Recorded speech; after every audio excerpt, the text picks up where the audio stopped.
do is just push that.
Good evening. Welcome to the May 7th regular Board of Ed meeting in the Rockville Center School District. Please rise for the pledge.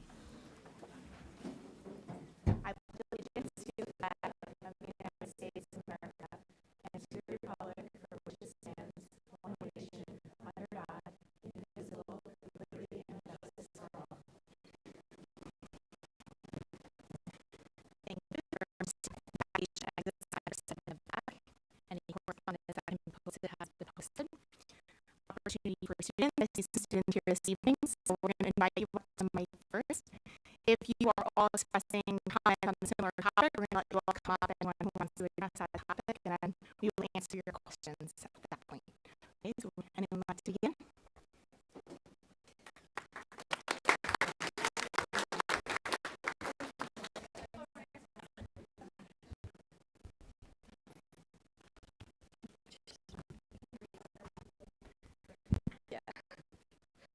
Good evening. I'm going to introduce myself. My name is here and I'm joining me as analytics petition. Today we stand for you to advocate for ourselves and other students here in Rockville Center. Analytics and I would like you to consider starting your very first Southside High School Southside cycle and dance team. In recent years, it has not only grown in popularity as an activity, but it's also morphed into our town's most beloved sports. Children all over are signing up for dance classes, not just for the social aspect of it, but in hopes to learn current dance moves, songs, stay fit, and have fun. Those are just some of many reasons why kids start on this journey. However, some kids get hooked. The music moves them in ways no parent could imagine. Kids are able to let go of the stresses of the day and focus on just having fun. As children fall deeper in love with the sport, they add classes such as ballet, tap, contemporary, hip-hop, jazz, and some musical theater. Although, I personally have a different journey. Being a Southside varsity lacrosse player and a competitive dancer, I get the opportunity to participate in school activities outside of red and blue. For me, being a regional recognized competitive dancer, I would love to take a part in more school activities, getting involved with the sport I love.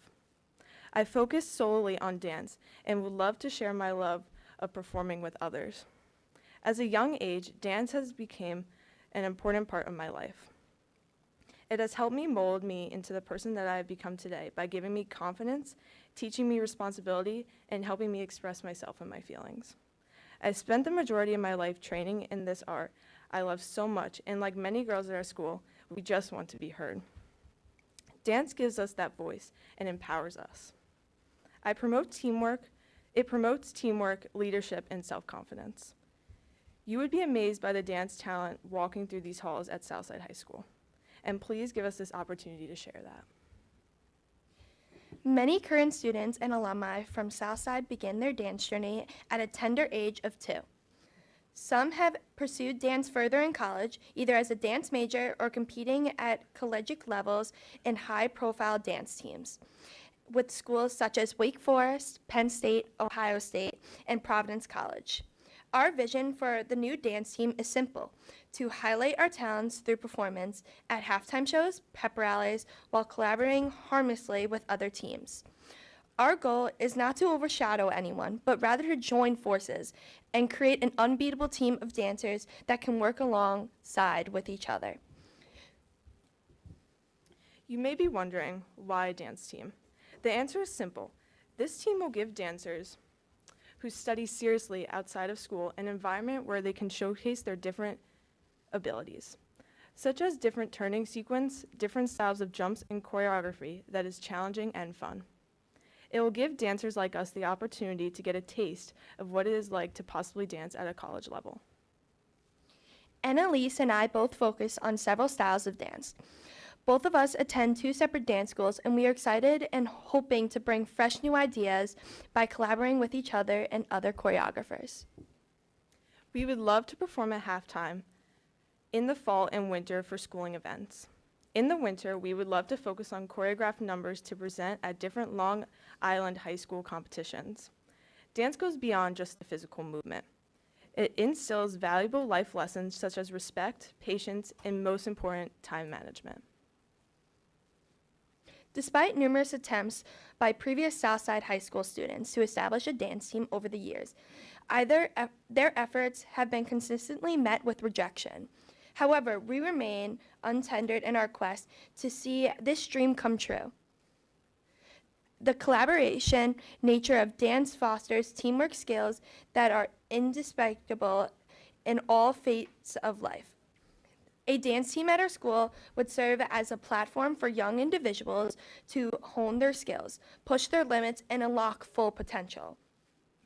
The phrase, "I can't, I have dance," will suddenly take over new meetings because of our peers, educationers, and neighbors will see where all of our time goes. We will finally be able to showcase our abilities and love for the sport. One of the primary aims for our proposed dance team is to showcase our talent through performance at halftime shows and pep rallies without encroaching on the domain of the cheerleading squad. To prepare for the season, we would hold practice daily working on 3 to 4 separate pieces of choreography. Choreography will be taught by trained professionals, and one number will be choreographed by students who are within the dance team. Additionally, fundraising and seeking grants will be crucial with sustaining our team activities.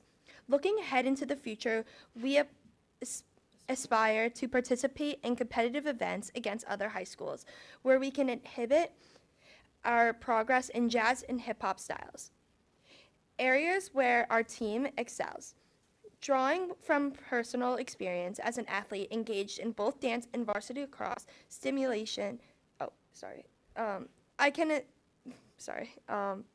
with our training and our help with everything, we can get this team going. Moreover, beyond the physical benefit, dance has played a big role in supporting my mental well-being during challenging times over recent years. Whether expressing anger through hip-hop routines or finding peace through emotional contemporary pieces, dance has provided me with an emotional outlet like no other. In conclusion, let it be known that our version of the dance team at Southside High School extends far beyond mere performances or competitors. It seeks cultural and supportive environment where individuals can both show their artistry and personality. Thank you. Thank you. Thank you.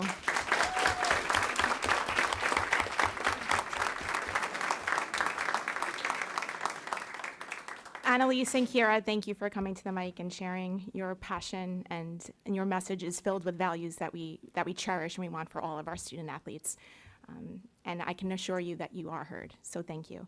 Is there anybody else that wants to come up to the mic to speak on dance?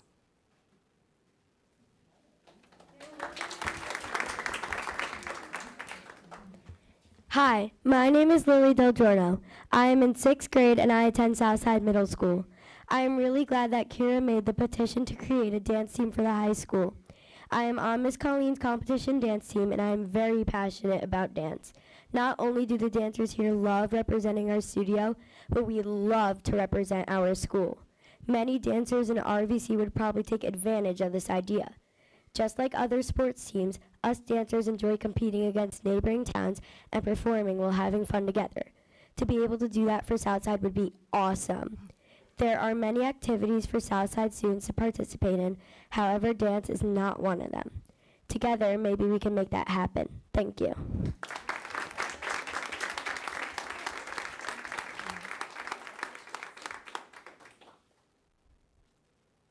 Anybody else want to come up to speak about dance?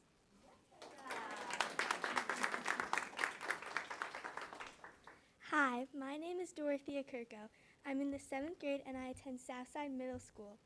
I just wanted to take a moment to express my support for a high school dance team. Dance is a huge part of my life. It's taught me discipline, perseverance, and most importantly, how to work as a team. As a competitive figure skater and dancer, there are currently no opportunities for me to participate in high school level sports.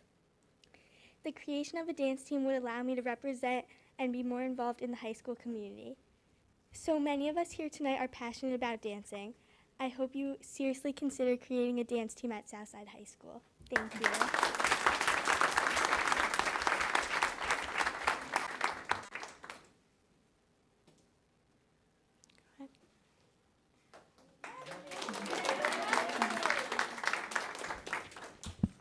Good evening. My name is Remy Cohen, and I am a 3rd grader at Wilson. I have been dancing since I was 2 years old. I started competition dance in kindergarten. Dance is my main sport, and I love it so much. Dance has become a really popular sport in Rockville Center. Just drive down Maple Avenue in the afternoon, and you will see what I mean. Dance mom cars everywhere. A school dance team would mean so much to me and all the other dancers. We would go get to dance with kids from other studios while wearing our Southside uniform. Please consider adding a dance team to Southside. Thank you.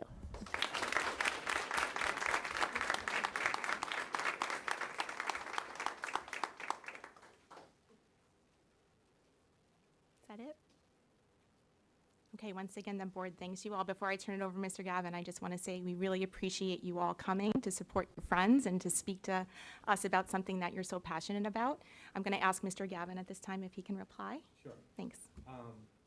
First and foremost, thank you, ladies, for coming here tonight and sharing your passion for dance and your willingness to advocate for yourself. So that, to me, is an important skill that everyone up here recognizes, and everyone watching on TV out there, also, all 6 right now, also recognize. So,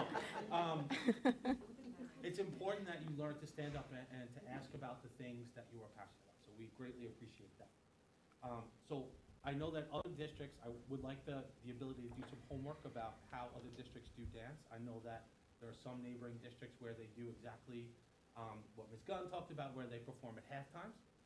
And that there are other districts that might jump into like more competition. So I know there's a blend of different models out there, including in some of our neighboring districts. So I did a little homework on this, but I need to do a little bit more homework on this, okay?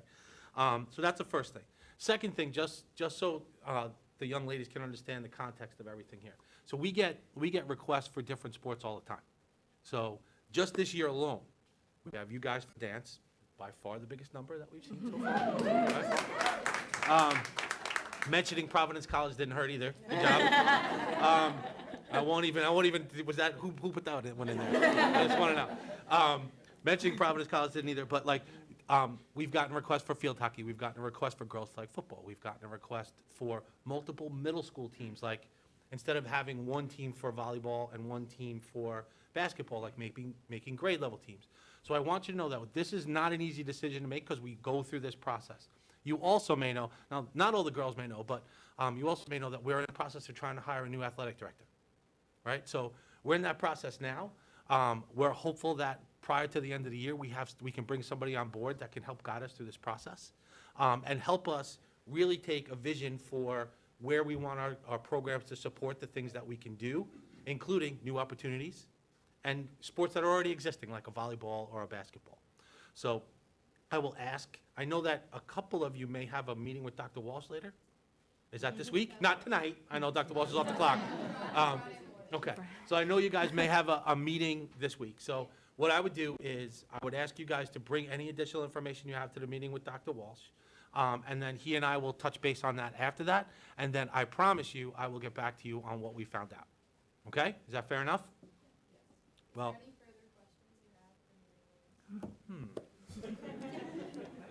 Number one, I'd like to know how many, you guys don't have to do this, we'll do this, but this is one of the things that we're going to do our homework on. But I want to know how many of our, Section 8, so that's our athletic conference, how many of our Section 8 teams have dance teams that just perform at local events, but also then who goes to competitions? So, Lynbrook, I know that Oceanside does just home. Yeah, Oceanside. Yep. However, there's goes into the competitions. Okay. Perfect. So bring all of that stuff. You can either email it to me, and Dr. Walsh, and then come prepared to that meeting. That would be great. All right? You guys did a great job. Thank you. And did you played today too? Yeah. And you won, right? Yeah. You dominated? Good. Congratulations. Okay, good. Came right from the game. Exactly. Good job. So, and they Dedication. also bring the person that was in my cabinet already. So Remy was in my cabinet as a cabinet member. So good job all around. So Providence College and a cabinet member. Well done, ladies. Well done. Great job, everybody. Thank you. Thank you, guys.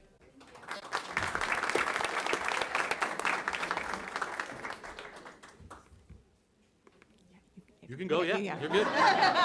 You won't insult us, Kira. Go ahead. Lead the way. Dance out. Yep. Thank you all for coming.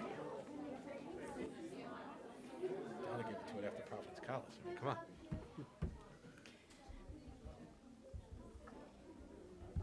Okay. Oh, yeah. Mm-hmm. But I've been thinking about that. I know. All right, Mr. Gavin, Superintendent's report. Yes, ma'am. Thank you. A couple of things. We are squarely in May, and our events are taking off left and right. Thank you. Yeah. We held our second annual art show last evening at the Rockville Center Library. Congratulations to all of our artists on their amazing work. Some of their work was absolutely stunning. Thank you so much for putting it together. And I do want to really give our heartfelt appreciation to our art teachers that worked really hard to putting out all the displays that'll be up for the next week at the Rockville Center Library. TED Ed clubs. Over the next few weeks, we will have our elementary TED Ed clubs, which will be doing their presentations. TED Ed clubs help students develop their public speaking skills through sharing ideas that matter to them. They encourage student creativity and critical thinking as participants explore different perspectives and develop presentations on topics they are passionate about. If you have seen this at the elementary level, middle school level, or high school level, it is really impressive to watch a group of students go up and talk about something that is important to them. I also had the opportunity last night was super busy, so we had the art show. I also got a chance to go see one 45-minute section of the 4-hour extravaganza that is Wilson's talent show. I got to see that first act. We had dancers, guitar players, a person a young singer, and all from our youngest learners. That was their kindergarten and second graders. It was truly amazing. Our spring concerts also started last evening. I had a chance after going to see the little guys at Wilson to get over to Riverside for one of our first spring concerts. So we are super excited for all the different concerts coming up that allow our talented students a chance to shine and bring our community together. We are also eagerly anticipating the spring playoff season. Our sports teams have been doing very, very well. We've had an exciting season thus far, and in about 2 weeks, all of the playoffs start. So please check out Instagram and check out all of our email messages so you can come and enjoy some of the exciting games that will be coming up in the next couple of weeks. I also want to share for any of our 5th grade parents that we have the incoming 6th grade parent orientation next Monday, May 13th at 7 p.m. at the middle school. Finally, I don't know if I'm allowed to announce this, but I'm going to announce it anyway. Center Stage's theme this year is Broadway. So they are preparing a whole series of different Broadway activities. That will happen at the very end of the month. It happens, I think, on the 30th and 31st. So Center Stage's production, super excited for that last year. After last year's Wizard of Oz, I can't wait to see what they do with Broadway. And that, Madam President, is my report. Thank you. Okay, we will turn now to the budget hearing. Mr. Gavin? I'd like to introduce Mr. Bartels, who will walk us through the last of our budget presentations before we get ready for our upcoming budget vote. Okay, thank you, Mr. Gavin. So tonight we do have the formal budget hearing. This is a hearing that's required by the state. We cannot make any changes to the budget at this time, but we do need to hold this hearing to allow input from the community if they have any. It's the last step before the budget vote, which will be May 21st here at the high school. As far as the budget summary, our budget is at an increase of 0.87%.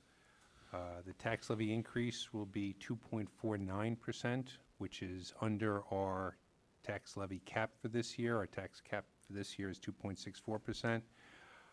And just for reference, around Long Island, the average increase in taxes is about 2.6%. So we're slightly under the average for Long Island. In this budget for next year, we have no program cuts. We are expanding our offerings both in school and after school. We are going to maintain all of the staffing and support programs that we've had that we instituted with COVID funding. Now that that funding is gone, we had built that into the budget. We have money in for facility improvements in all of our buildings. We have some additional allocations for security improvements. And our budget document and all presentations with the detail on all that are on the district website. As far as the budget vote itself, again, it's on May 21st from 7 o'clock in the morning to 9 p.m. It's at Southside High School in the main gymnasium. There are 2 seats up for the Board of Education. If individuals are not registered to vote, they can still do so at the district office through May 16th. Absentee ballots must be received by the district clerk by 5 p.m. on Tuesday, May 21st. And also noted the public library budget will be up for a vote also, and they as well have 2 library board seats to be filled. That's it. Thank you, Mr. Bartels. Any comments or questions from board members? Thank you. Okay, turning to items for information, Mr. Gavin. At the opportunity for visitors. Yeah. But not now. Nope. Thank you. You're welcome. We have 2 presentations here tonight. Our first presentation after Mr. Bartels, our first presentation will be our presentation on co-teaching, I'm sorry. Counseling. We doing co-teaching or counseling? Counseling. Counseling, sorry, my bad. Because I just have it in a different order. We have our counseling presentation tonight, so we have asked Ms. Love and Ms. Ramsey to come and present on some of the new steps we've taken in the counseling department. So, have that. Okay. I'm excited to introduce our counseling update for you tonight. Mrs. Ramsey, the Director of Counseling Services, and I embarked on our RVC journey together 3 years ago. It's been a pleasure working with her and our PPS and guidance teams on initiatives that benefit our students. It all started with and continues to be centered around communication with parents, staff, admin, and our students. Here we are 3 years later with a true K-12 social emotional learning program and a counseling plan that is comprehensive and supports students from their first day of kindergarten through graduation. I hope you enjoy the information that is shared this evening. I will turn it over to Mrs. Ramsey. Hi, everyone. Good evening. Thank you for having me tonight. I'm excited to speak about the K-12 counseling program. As Ms. Love had said, we've been up to a lot of things over the past 3 years, and we're going to talk a little bit about our goals, the new initiatives that we've put in place, as well as what we see for the future of our counseling program and what we can do for Rockville Center schools. So overall, the counseling department's goals support our work and also support our district mission of preparing students for tomorrow's emerging world. And we do this by continuing to strengthen our social, emotional, and academic programs and supports. But before we get to the ways in which we do that, I'd like to talk about how we also support the Board of Ed goal focusing on strategic communication. So as you can see, we believe that the counseling department equals communication. The counseling department, we feel, serves as a communication hub. So the board goal of increasing communication through the district really sits with us. The counseling offices are the nexus of the building. We consistently serve as a point of contact when students or their families have questions or are looking for support. And because of the amount of information that comes through the counseling offices and the changing landscape of education, our counselors need to be up to date on everything from supports, resources, curriculum, academic programs, and everything in between. So our job is to really make sure that we see the K-12 system with an eye toward what happens after high school and how we can best prepare our students to do that. So some of our goals for this year in the counseling department were to focus on the K-12 Sources of Strength program. And this year we were able to initiate the last grades of K-2 into that program. So we are now a full K-12 program for Sources of Strength. And we'll talk about that a little bit more, a little further into the presentation. Another goal of ours was to increase communication and educate families. We took and looked for additional opportunities for students and their families to meet with counselors and offered new informational sessions for parents for nighttime events offered throughout the year. And another specific focus of ours was transitions, specifically looking at the 8th to 9th grade transitions so we could prepare our middle school students for their start of freshman year. And we will go into the specifics of how we looked to successfully transition those students in a comfortable way. Before we go a little bit further, I'd just like to highlight what our counselors do at each level and the way that they support our students. So at the elementary level, our counselors largely focus on social emotional issues and lessons, meeting with classes in grades K-5 once every other cycle. The counselors engage students in lessons and activities, emphasizing some of the topics that you see listed here. Topics like active listening and following directions, healthy friendships, problem solving, respecting differences, and understanding perspectives allow our students to acknowledge and understand their feelings as well as the feeling of others. And they also help them to develop strategies to be successful in the classroom as well as socially with their peers. Our elementary school counselors also work very closely with building principals as well as the teachers and other members of the building support staff. They collaborate to support students wherever they may need and look to engage students in activities that helps them grow. Some initiatives at the elementary levels are Inclusive Schools Week, Red Ribbon Week, Kindness Month, and Mental Health Awareness Month, where the mental health team works together to engage students in these activities. Our elementary school counselors were also an integral part in getting the Sources of Strength program integrated into our elementary schools and serve as a huge support to the teachers as they deliver those lessons in the classroom. Our middle school counselors play a very important role in the transitional years of our 6th, 7th, and 8th graders. They provide academic and student support through consistent communication with families, and they work closely with building administration and teachers to identify struggling students and put appropriate supports in place. The counselors also focus on the students' academic programs, as these are the years in which they can start to choose classes that interest them. So it's really important that our counselors provide that information for the students as they start to pick their own classes. There's also a strong focus on preparing students for the transition from elementary to middle school and middle school to high school. Being the bridge between the other two buildings, the middle school works with the elementary schools to help the 5th graders learn more about the building before they enter 6th grade, and they collaborate with the high school to prepare 8th graders for the start of their freshman year. More details to follow on how we support those transitions. In the high school, academic support continues to be a main focus of the counseling department. Counselors work with students and their families to develop rigorous programs for students and to reach their maximum potential. Collaborating with building administration, teachers, and PPS staff, the counselors identify where additional supports are necessary and implement them using a team approach. Post-secondary planning is also a focus of the high school counseling department. Counselors push into classrooms to discuss topics like career exploration, standardized testing, and college research.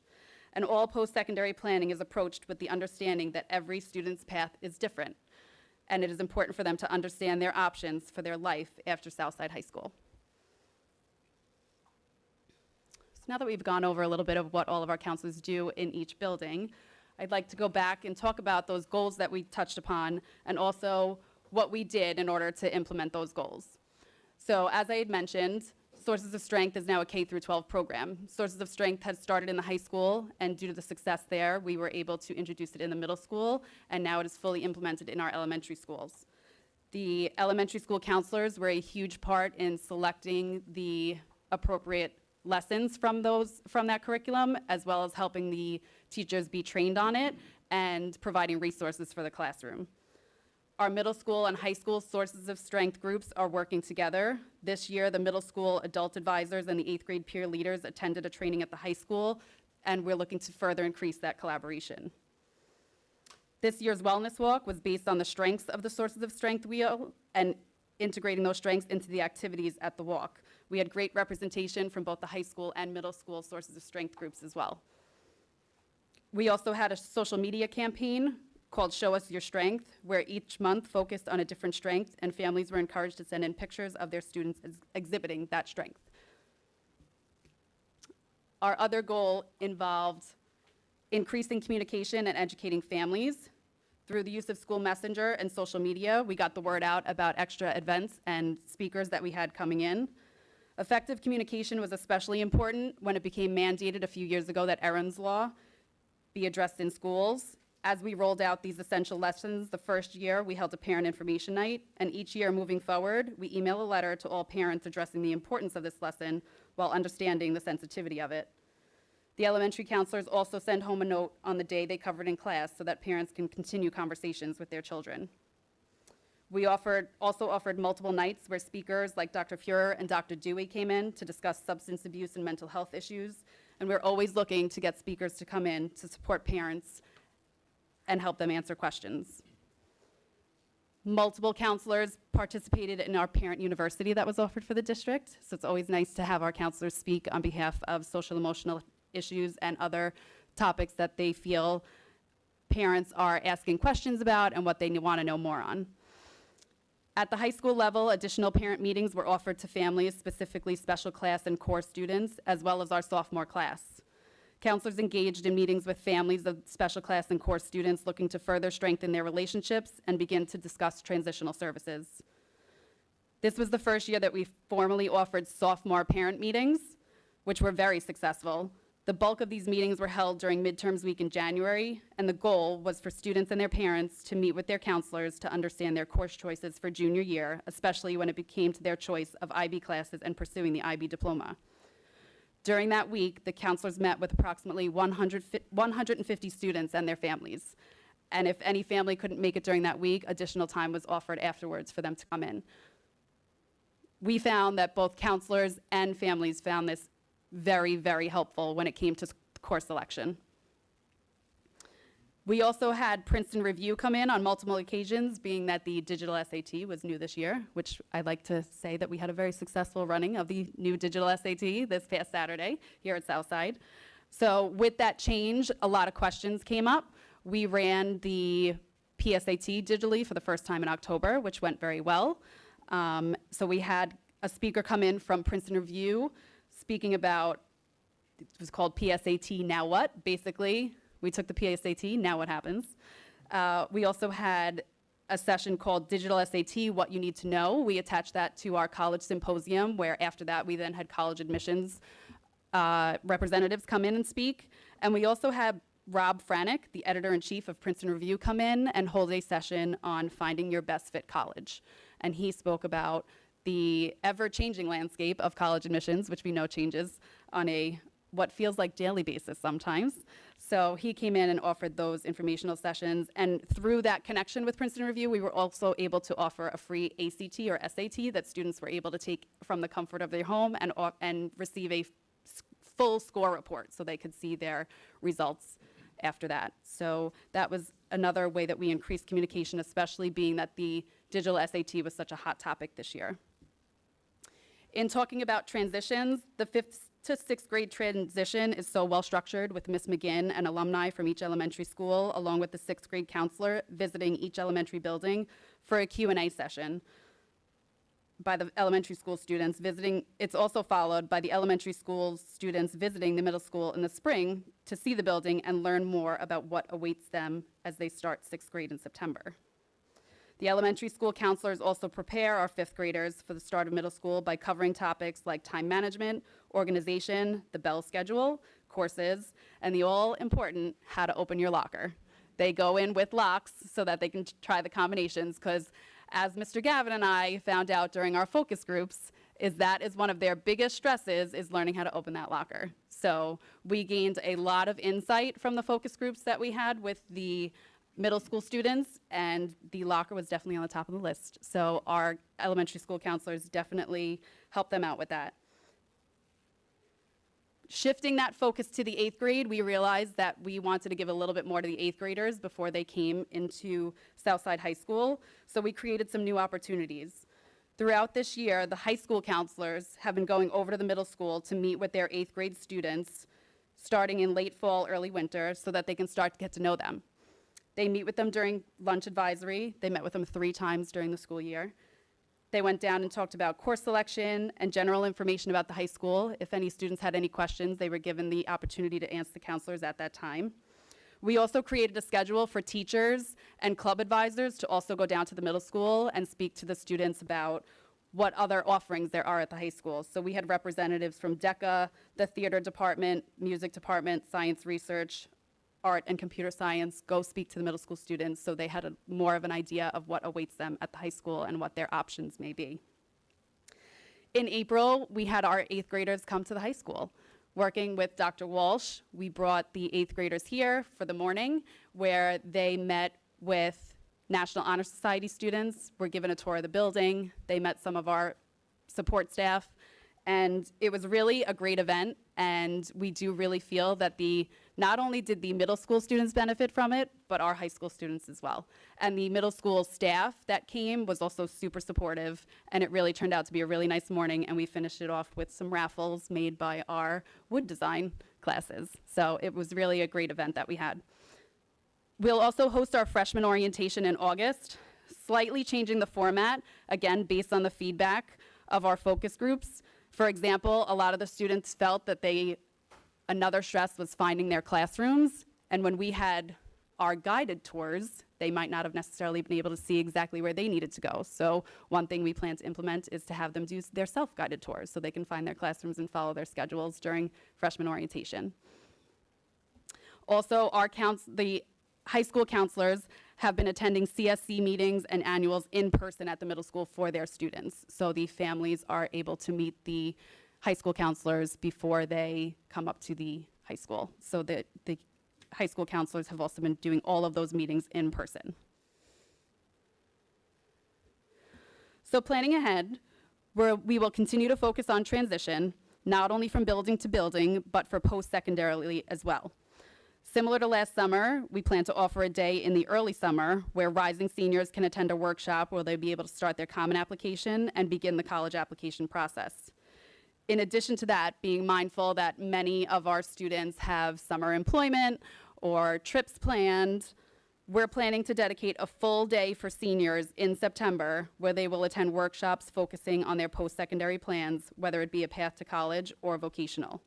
The high school counselors and I will work out an agenda for that day, choosing workshops and opportunities for students to get the common application started and to really have everybody have the same opportunity using a school day to be able to address the all-important college application process.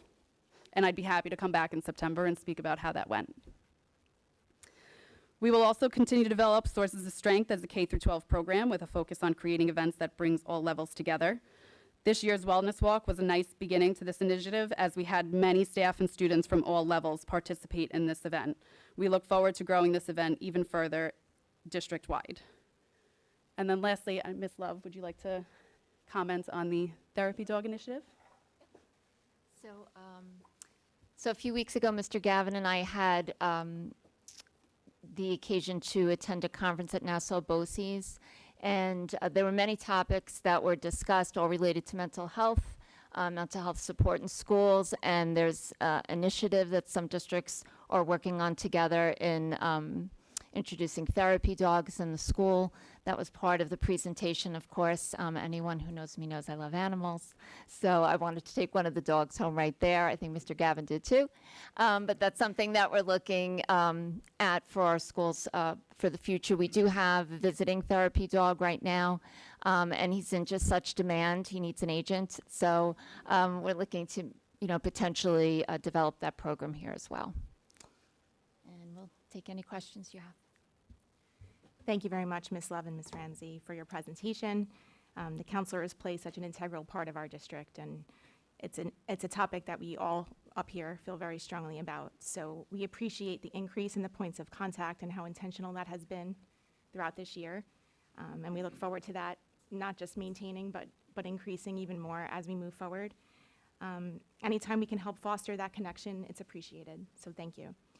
My question really is, Ms. Ramsey, maybe you can speak to it first, and then Mr. Gavin, Mr. Bartels, you might have to chime in for the second part. But one of the capital projects that we're working on this summer is the high school counseling center redesign.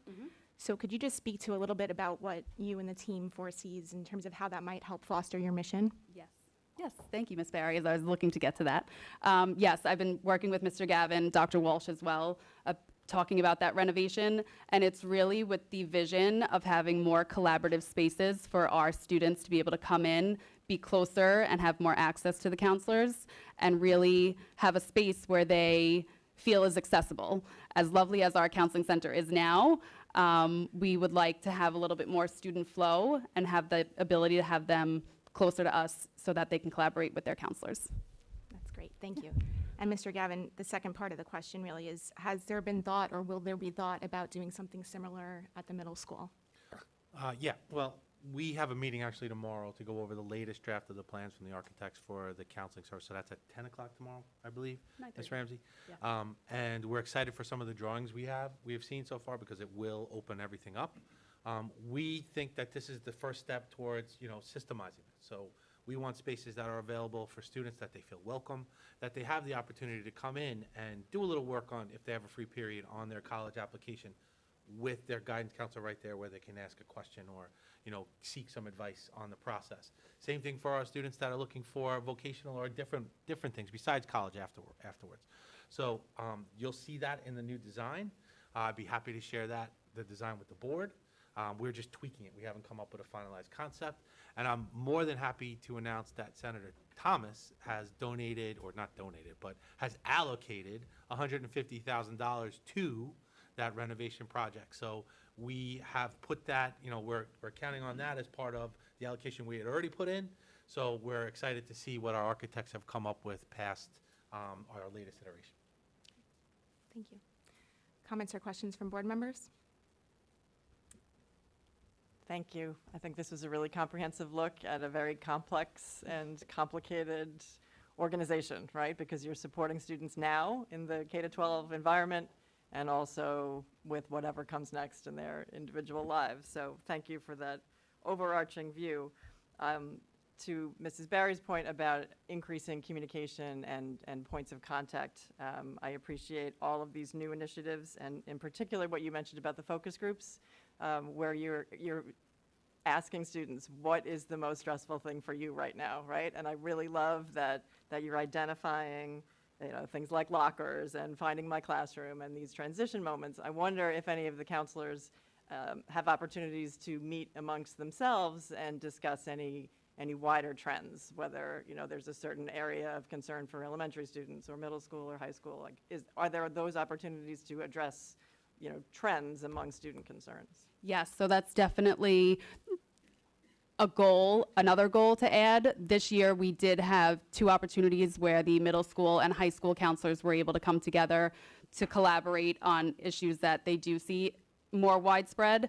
And my plan is to definitely get the elementary school in there as well, so that we can meet multiple times a year to see any overarching issues that we may be able to address as a K through 12 team. That's great. And of course, they'll change, right? Absolutely. What's a concern one year may be different the next year. So Yes. it's always ongoing. And I wonder, as we sort of design a counseling center for the future, like, is there anything on your wish list for this new collaborative space that you think would be? What's that? I really think the most important pieces are areas where students can come together to work with their counselor to make them feel welcome and comfortable. So anything that's going to allow a student to feel that, so that they feel that they can then reach their maximum potential in whatever way we can make that happen, I think would be beneficial for all of us. That's great. Good. I hope we can do that. And something I always told my own kids, and I'm sure it's repeated throughout the student experience, the guidance counselor might not be your last stop if you have a question, but it's always a great first stop, right? Especially in the secondary years when you Yes. don't have a dedicated classroom teacher. We right? get a lot of questions, and if we don't have the answer, we will find it for you. Right. I think that's great. Yeah. Thank you.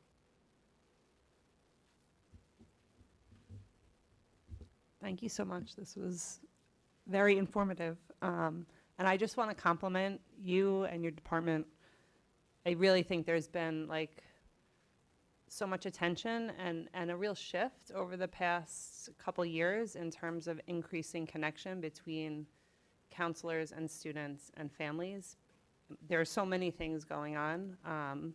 So thank you for that. And I think the nice thing about the counselor-student relationship is, in theory, you're building it over 4 years. So anything that we can do to start it early, I think, is very helpful.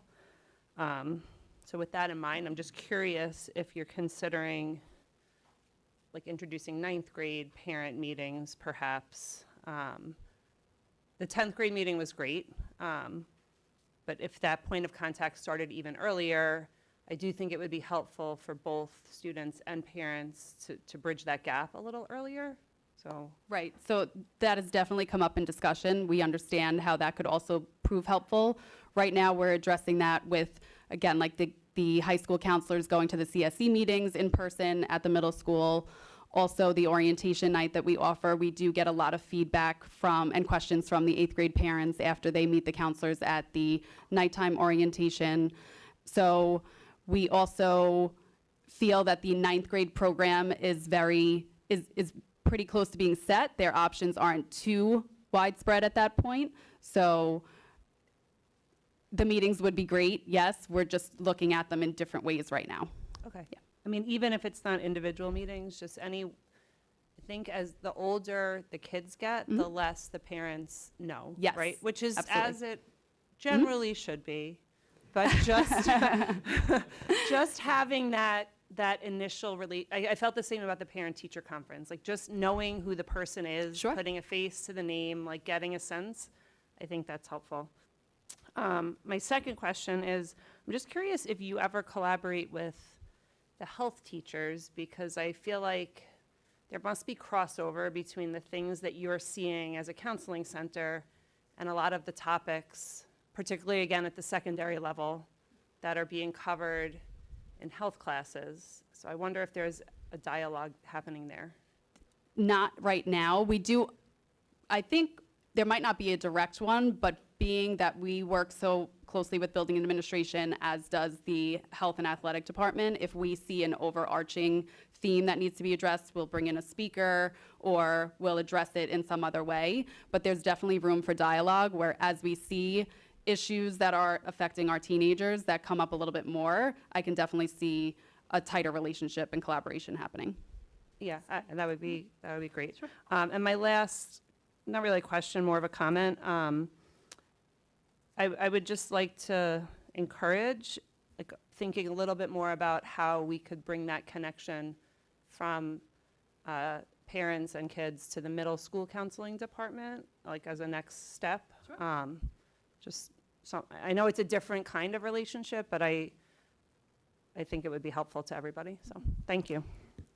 I think everything that we're doing, we want to build every year. Like we always say, it's a mystery we never get to the end of. There's always more that we can do. There's always more. We just want to make sure we're thoughtful and organized about it, but absolutely always increasing, looking at 9th grade. Even, I think it's so important to also recognize the elementary counseling program, which is relatively new to us.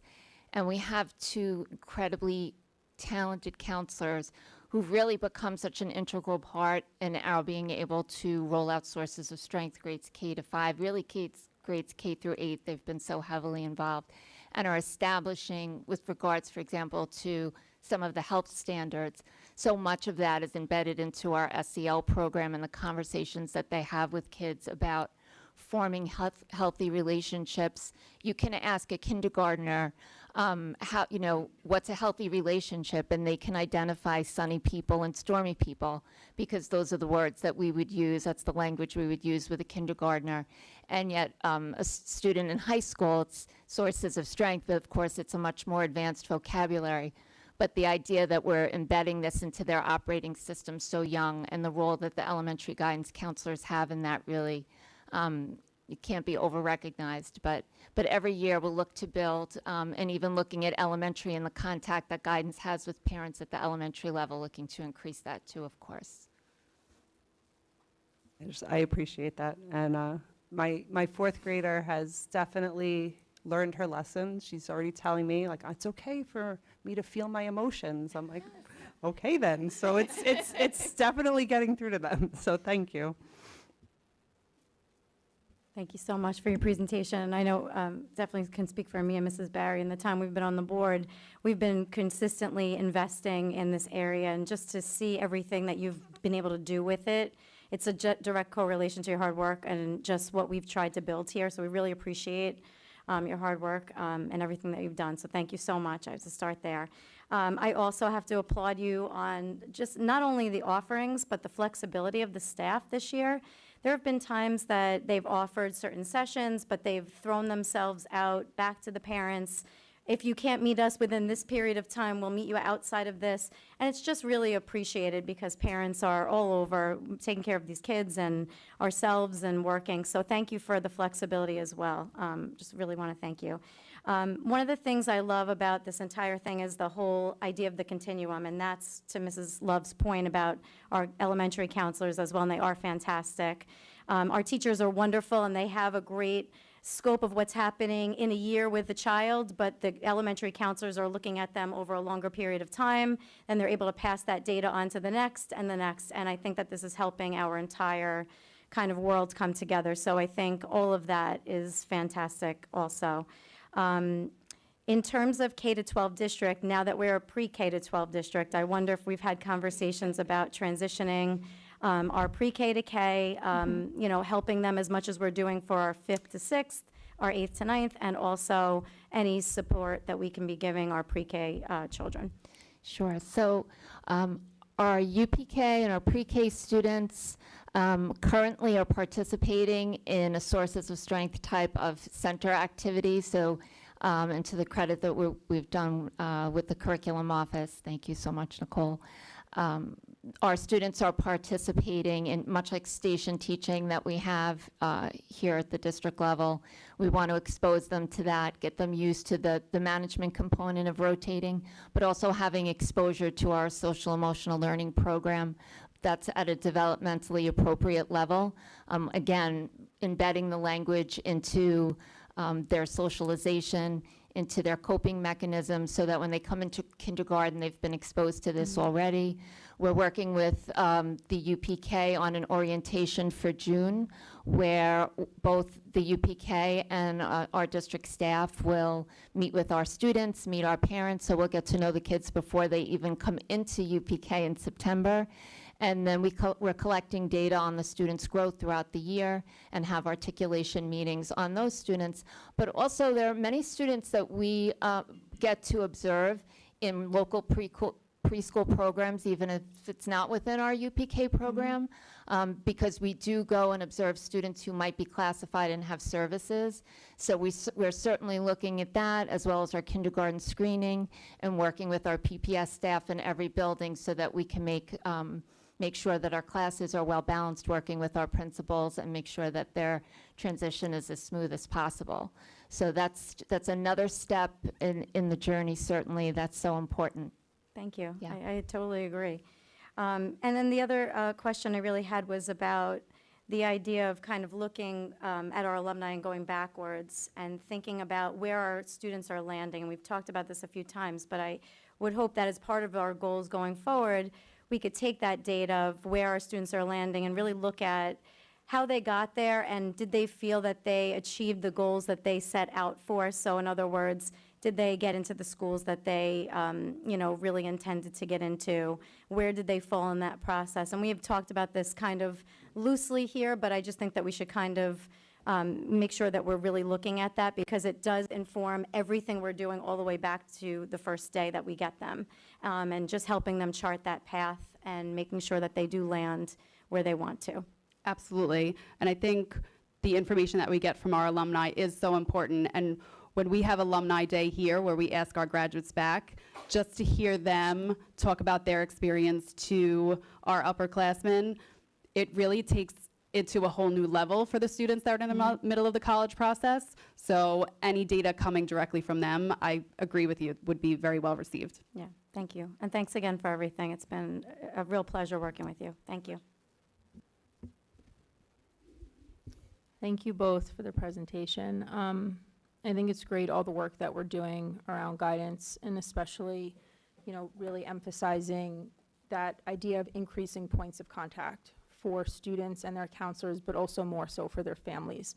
I think the family piece, to me, feels critical, that we are engaging parents, we're engaging caregivers so that they truly understand what the school district has to offer, especially as our students get into upper middle school and high school, so that they can really work together to make informed choices as a family.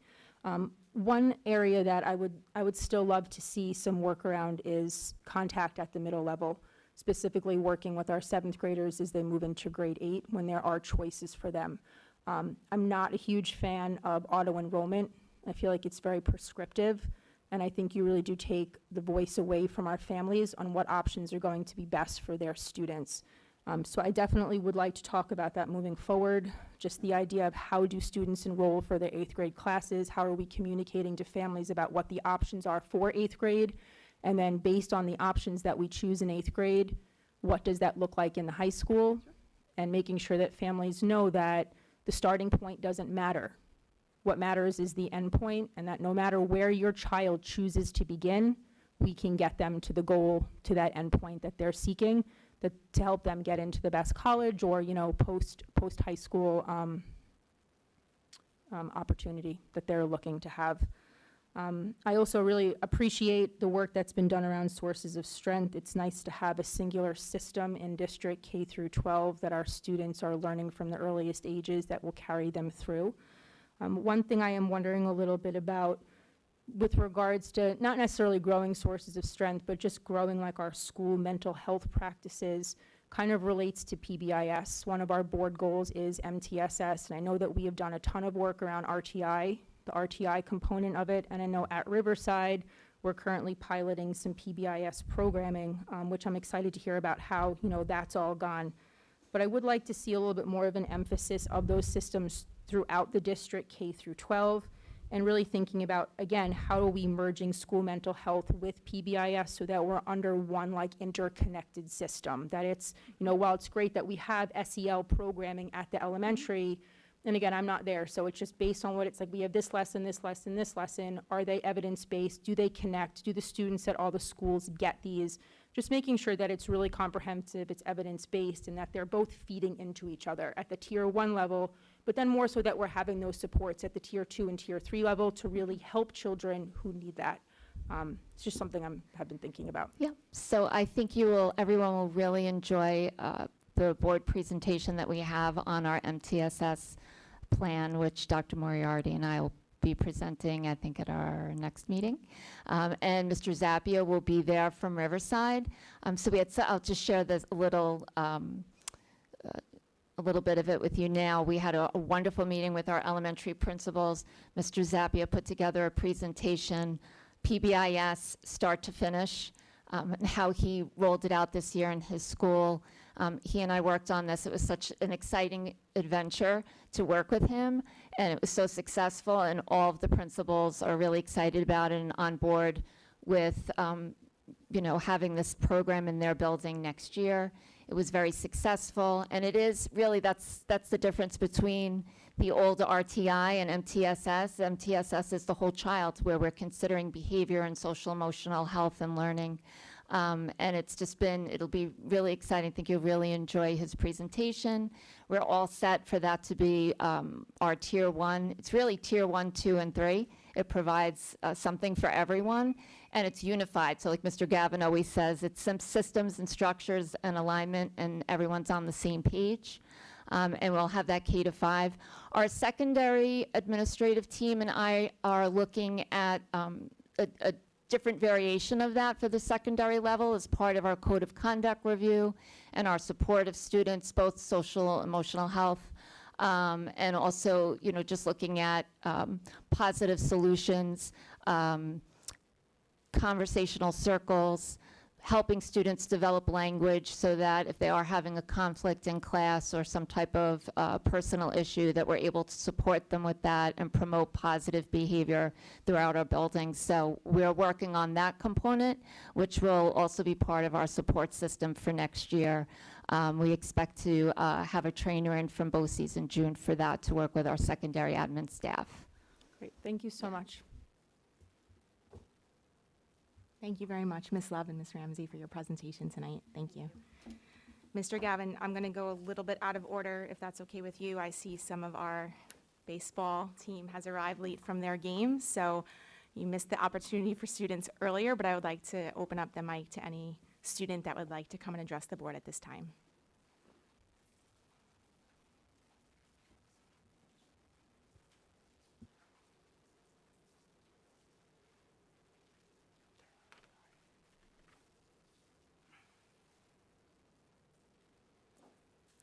Hello, members of the board.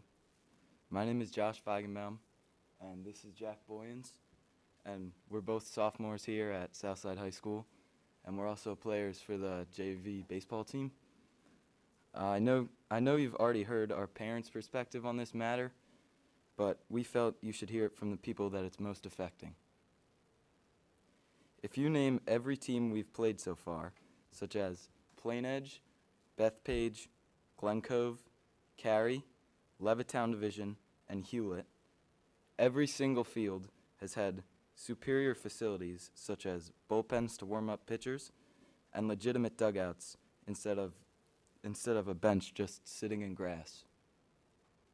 To describe the baseball fields used by the Southside High School and middle school teams, the term subpar would be an understatement.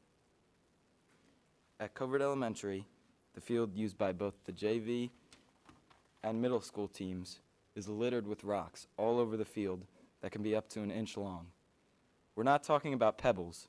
There are legitimate rocks all over our field, causing a safety hazard for all players.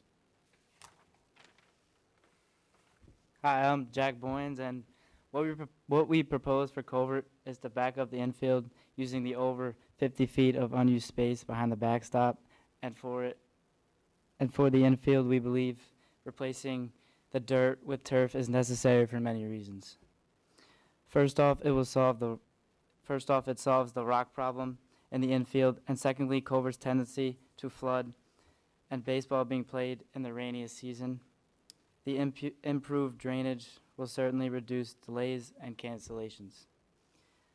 We also suggest actual dugouts on each side of the field that have an overhanging top, eliminating the risk of a player on the bench getting hit with a foul ball out of play. And for the last improvement, designated pitching warm-up areas or bullpens are necessary for this field. Currently, pitchers warm up right next to the stands where parents and spectators are sitting. Someone who is not looking can easily get hit with a wild pitch from someone warming up. The current abomination of a baseball field at Covert is a safety hazard to players, coaches, and spectators. Since this is on property owned by the school, it seems like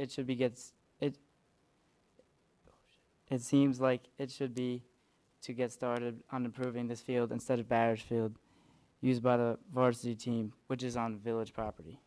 On behalf of the current and future Southside baseball program, thank you all for listening and consideration. Thank you. Josh and thank you, Josh and Jack. How did the game go, first of all, this evening? All right, congrats. Thank you for coming to address the board, and we hear you. Before I turn it over to Mr. Gavin, I just want to say we appreciate you all coming after a full day of school and a game to share your concerns with us. So I'm going to ask Mr. Gavin to share his thoughts at this time. So you guys have seen me at the games before. I've been there at the field. So I know it's not the best space in the entire world in terms of how it's laid out. And when I met with parents about the field, there are a number of different options that we're looking into. Not all are like one of the parents that I met with said, we know it's not in the budget for next year, but is it something that you could look for? The answer is yes, we're going to look. So I don't know if I can fix it for next year because we didn't budget it that way. All right. So before you guys got here, we finalized our budget, the previous week, if that makes sense, the previous board meeting. So it is something that we looked at. We have looked at different ways to try to move the field around in Covert. The measurements aren't always the best. If we push it back, I know exactly what you're talking about, guys. So if you push it back to that corner and gain that 35 feet or 40 feet or whatever it is, you have to worry a little bit more about foul balls going into, down the road, down into Long Beach Road. So that's one of the issues that you have to worry about, especially oncoming traffic, right? Somebody throws a pitch, right-handed batter, fouls it off, and it goes into Long Beach Road. Oncoming traffic could be a safety hazard, not just for you guys, but for drivers in both directions. So it is something I just want you to know that we have been thinking about this. The other thing we've been talking about is the idea of turfing. And we've also been talking about trying to make improvements at Barish with the village. So we don't own that, but one of the things we did last year was we partnered with the village so that we could have the scoreboard at Barish last year. So that was an investment in the property. So that wasn't just the village, it wasn't just us, it was us working together. So in order for us to get a comprehensive baseball solution, we're going to have to continue to work with the village on this because we don't own all of our fields, as you know, right? So that's something that we have to look at going down the road. But I've told village members, I've told village trustees as well, I'm open to the idea of collaboration on different funding sources, on different ways of looking at that, including studying different options all throughout the village. So your voices have now fallen on deaf ears. I mean, I think Mr. Bartels and I talked about the baseball field at Covert how many times? A lot over the last 18 months about can we move it here? Can I move the playground? You know what I mean? The playground interior. Can I move the playground back? Can I make it look different? But there are all different things that we have to do while we have to remember it's an elementary school. So, in terms of dugouts, sometimes dugouts could be a supervision problem unless we do it the right way. You know what I mean? So you wouldn't want somebody to come out for recess, a little second grader, and have somebody in the dugout that you didn't see. Does that make sense? So it is something that we've looked at, and I feel pretty confident that next year, while you guys are JV and varsity, that we'll continue to have that conversation. Fair enough? Thank you, guys. I appreciate the way you did it. So I know it was a hard day. You worked all day. You might have something else going on after school today, so thank you. Thank you very much. Thanks, guys.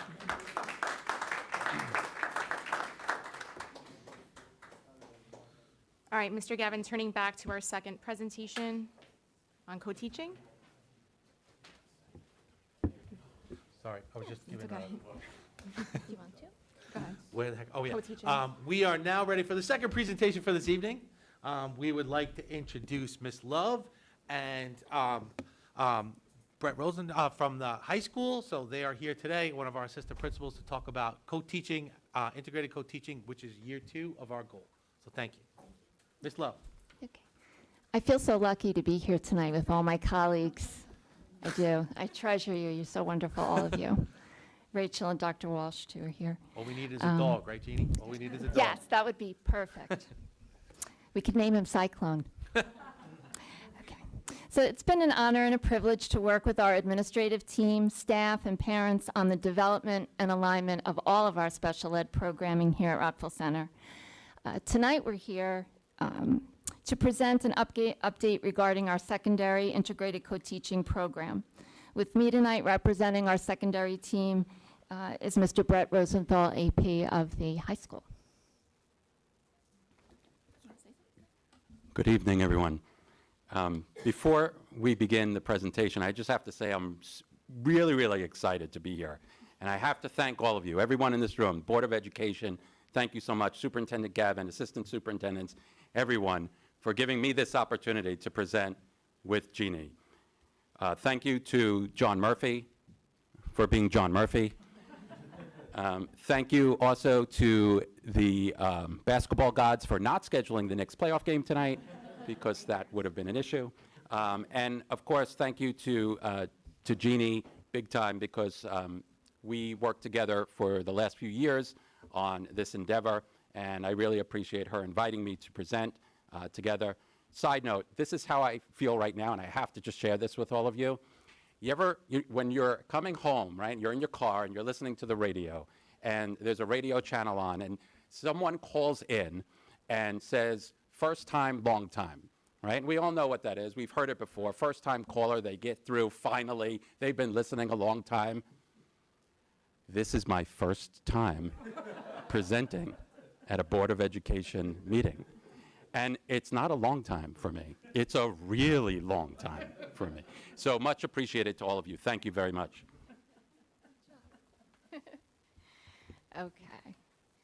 So it all began with a backwards planning approach with the goal of offering an effective integrated co-teaching program for our students at the elementary and secondary level. Relationships based on trust needed to be established and developed with all stakeholders. Next, logistics, or the how are we going to do this, was next in sight. And last, goals and protocols that would drive our work and assessment would complete our plan. So we'll start with relationships.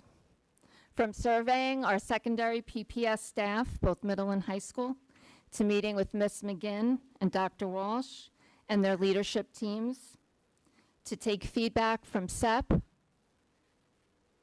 and planning for this program all centered around relationships and communication. So all of the people in this pie chart are important, each in their own section, but we're all also interconnected, working on a daily basis for our students, knowing that open communication, collaboration, it's so important for staff and parents to feel that we're available to them, that they have access to us, and that we're listening, and we did. And in taking all that information and these conversations that we had, looking at the regulations and saying, how do we make this work within the regulations of the Part 200 regulations for special education, and what will be the best program for our students. And when we do that, it's very much like if you picture a row team or a tug of war where everyone is pulling in the same direction. You go a lot further in your boat when everyone on the boat is pulling in the same direction, and we all have the same goal, and we all understand where we want to go. And that's what we call connected autonomy, and we were really able to achieve that grades K to 12, but for tonight's presentation, 6 to 12, with the work of everyone in this pie chart and our dedication to, in the end, making the journey great for our kids. Communication was a major goal for us in the development of this program. The model itself supports that goal. And it's not just what you see here on this slide, okay? I can't stress that enough. This was communication amongst all of us, from the administrative team to teachers, teachers and students, students and students to students, the entire school community, teachers to parents, parents to us. We had meeting after meeting, discussion after discussion with our administrative team, with our teachers, with our central administrators. Jeannie and I, there you go, we would text at night on the weekends talking about some TV shows that we shared, of course, but also about ICT and building relationships and communication and how we would make that better. So it's not just as simple as this. There was a lot more to it. And I can't stress that enough to everyone. Next was logistics. So we can have a great idea and all agree on it and know that it's something that we'd like to accomplish, but this is where we came to the how. How are we going to make this work? We had a model where our special education teacher was in the classroom every other day, and the academic enrichment period was taught by a mix of different teachers, all special education teachers, sometimes the teacher that was with the student during the day, sometimes not. So looking at that, I'm going to look right at Rachel Green when I talk about the master's schedule, and she's so talented, so I have to point this out, of course. Historically, special education did not go first in the master's schedule planning, and it really needed to be reversed so that we could create a program that we were happy with, met the needs of our students, and allowed for them to participate in the electives of their choice. So the conversations that I had with Rachel were, can you have teachers teamed and in the class on a daily basis? And I also have to mention, I cannot forget Sheila McGinn, who did this at the high school with us. She was not able to be here tonight, but she took care of the scheduling for the middle school. We said, can we make it so that there's a teacher in the class with the students daily? She would say, yes. Can we make sure that they have the language of their choice? Yes, I can do that. Can we make sure they have the elective of their choice? So they're in band, they might be in chorus, they might be in orchestra. Yes, she could do that. And basically, she was able to recreate the master's schedule, which did not adversely impact general ed at all. General ed students were able to get all of their requests that they had put in for, but what it did allow was for us to use the staff that we had, the exact amount of staff we had with no added staff, and have a teacher in the classroom every day, have them teamed with common planning time, and the kids got the electives that they requested, and they had room in their schedule for that. So it was really an accomplishment, and that was really the main logistic for the program. In addition to that, next was professional development. How are we training our staff? What's the best way to do that? We want staff to feel supported. We want our administration to feel supported. So that was a logistic we're going to talk about a little bit more in a little bit. IEP development. So if in September we're going to change a program, we need to know the November prior to that. Because we start creating the plan for CSEs, which technically start on January 1st. So in November of last school year, we needed to know how we would want this reflected on the IEP and train our staff accordingly. We wanted to look at coordination of transition years. So we had a full-time program at elementary. How are we transitioning our 5th graders to 6th grade so that we could maintain the continuity of support that they were getting in 5th grade, and looking at our 8th to 9th grade students, their course offerings, and how we'd assist them. We also wanted to create opportunities for hybrid scheduling, which also both Ms. McGinn and Rachel did an incredible job with this. So if perhaps you were in a special class program, but you might be able to participate in integrated co-teaching, let's say for ELA, the schedule was created to allow that opportunity for you. And now ICT would be supportive enough where we would be able to provide that to more of our special class students and know that they would get the support that they need. And then, of course, like I mentioned, we'll be talking about all of these in a moment in a little bit more detail, but allowing our students to have, they required less support classes, and so therefore they had more opportunities for electives. And I'll let you speak to that some more. So to kind of piggyback on what Jeannie was saying, just to give you a little history, we would contemplate when we would create the special education schedule when building the master from year to year. I remember having discussions with John Murphy, Cara Burris about it. Yes, I'm here that long. And Patrick as well. And I'm really happy that we made the shift. It was the right thing to do. It worked out very well, not just for special education students. It worked out for the entire master schedule in a better way. And I'm also going to give a shout out to Rachel because she worked really hard, not just creating and the structural components of the schedule, but being really detailed with it to the point where she singled out rooms, specific sections, et cetera, so that she was creating the best possible schedule for all students. I'm also going to give a shout out to Patrick Walsh, who's here, and Kelly Ramsey, and the other two administrators not here, Ben Moss and Liz Nisler, because we worked together on this as a team. So even though, Rachel definitely had a lot to do with that schedule, and she was fantastic, but, Patrick, Jeannie, myself, we all had a lot of different discussions. We collaborated a lot to make this happen, and to do what's best for kids within the model. And it wasn't just special education students, it was what's best for everyone. And it worked. And, and I have to thank all of the administrators and everyone, central administrators included, because it really was a team approach where we collaborated and communicated with one another. We shared expertise, we shared ideas. Some discussions were not that easy. They were tough, but we came together and we made it happen, and we made it work for our building and for the secondary level. I think that's it. Yeah. Oh, one other thing, I'm sorry. I'm going to cut you off. I also want to point out, we had to be very strategic and deliberate in creating teams. That was another thing that we all worked on, all of us, so to the point where we were surgical. It wasn't just that detailed. It was surgical. We were careful. Okay? We were creating teams and trying our best to ensure that we were going to not just create the best relationships that we could, but also create the best learning environments that we can for the students in those teachers' classrooms. So that took a while also. That was a lot of work, and I really appreciate everyone, joining in on that one. Okay, and so this is our timeline of our students and our journey with ICT. So for 22-23, that was the first year that we had elementary ICT full-time.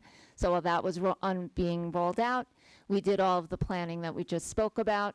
That was last year. It really did take the full year to get, because again, we're talking about grades 6 through 12. Looking at our students and what they wanted, listening to our parents, listening to parents say, I feel that my child has too many support classes. I'd like to see them be able to take more electives. I will say that up until this school year, I did receive input from parents that at times their students felt stressed by the support that they really felt was lacking in the special ed ICT program.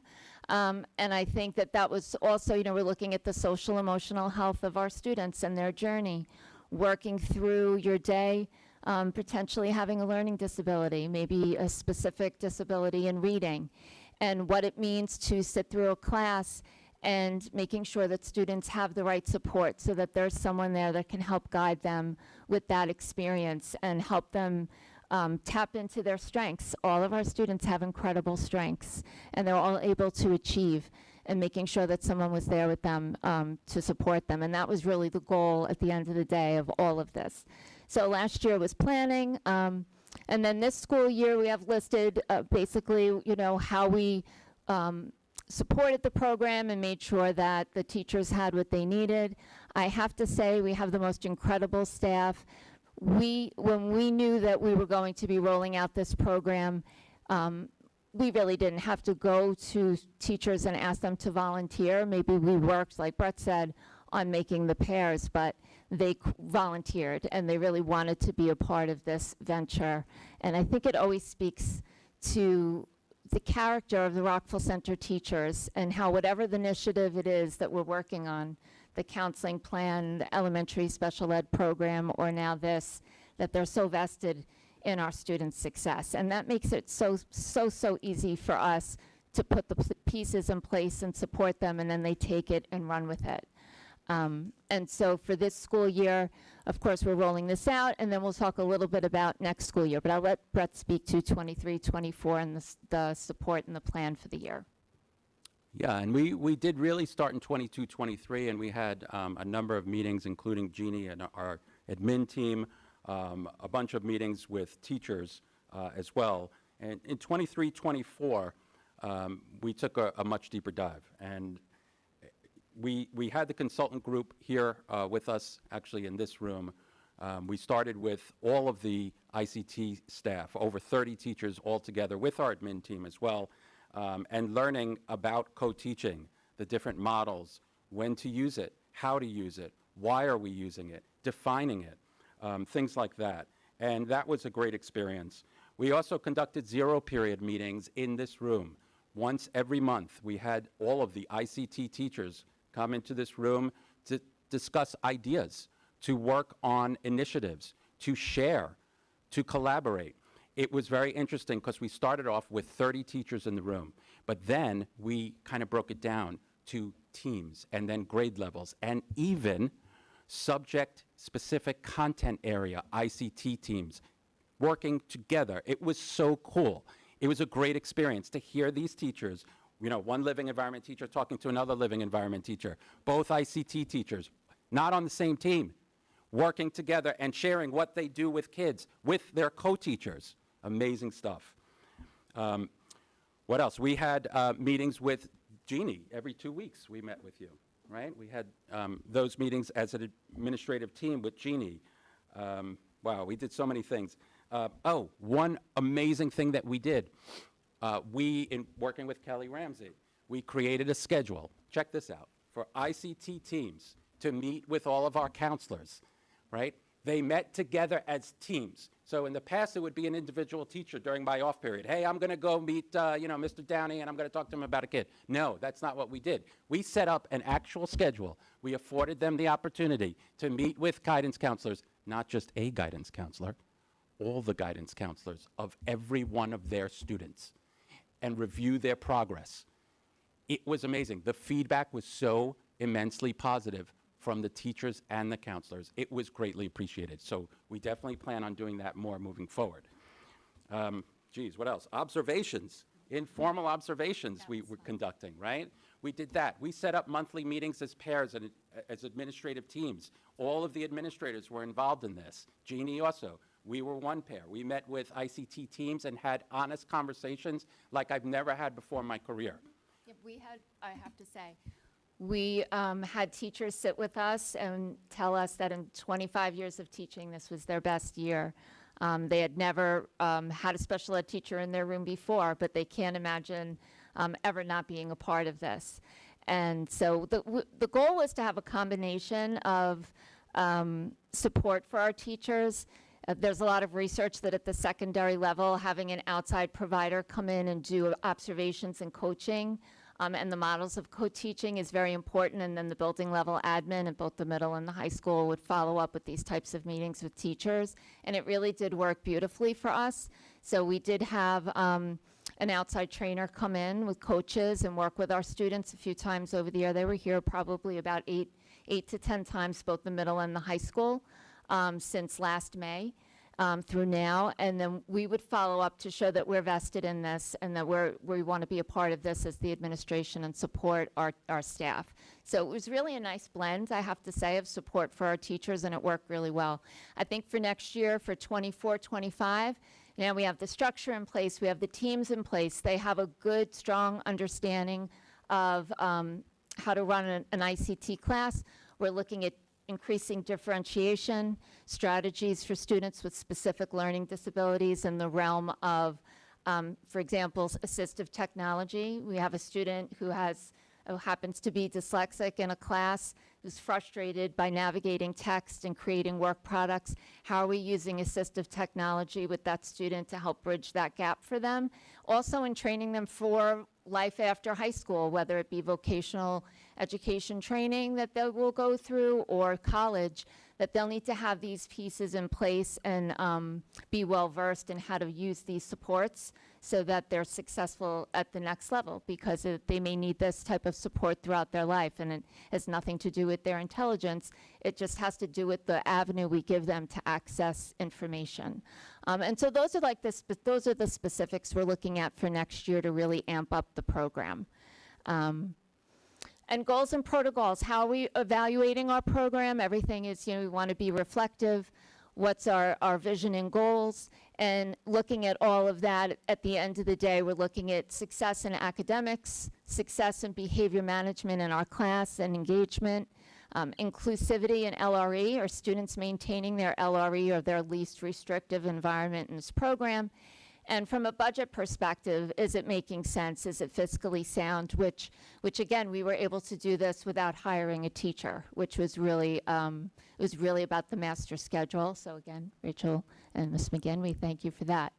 And in measuring our outcomes, so what are the things that matter to us? How do we measure if this really was successful? We're looking at relationships of trust and support. Have we established that? Student and program data. Are our kids being successful from passing their courses to meeting their IEP goals? Do they feel good about themselves and their learning journey, and are they able to participate in the courses and the electives that they want? Goal attainment, again, that's related specific to student data and student outcomes.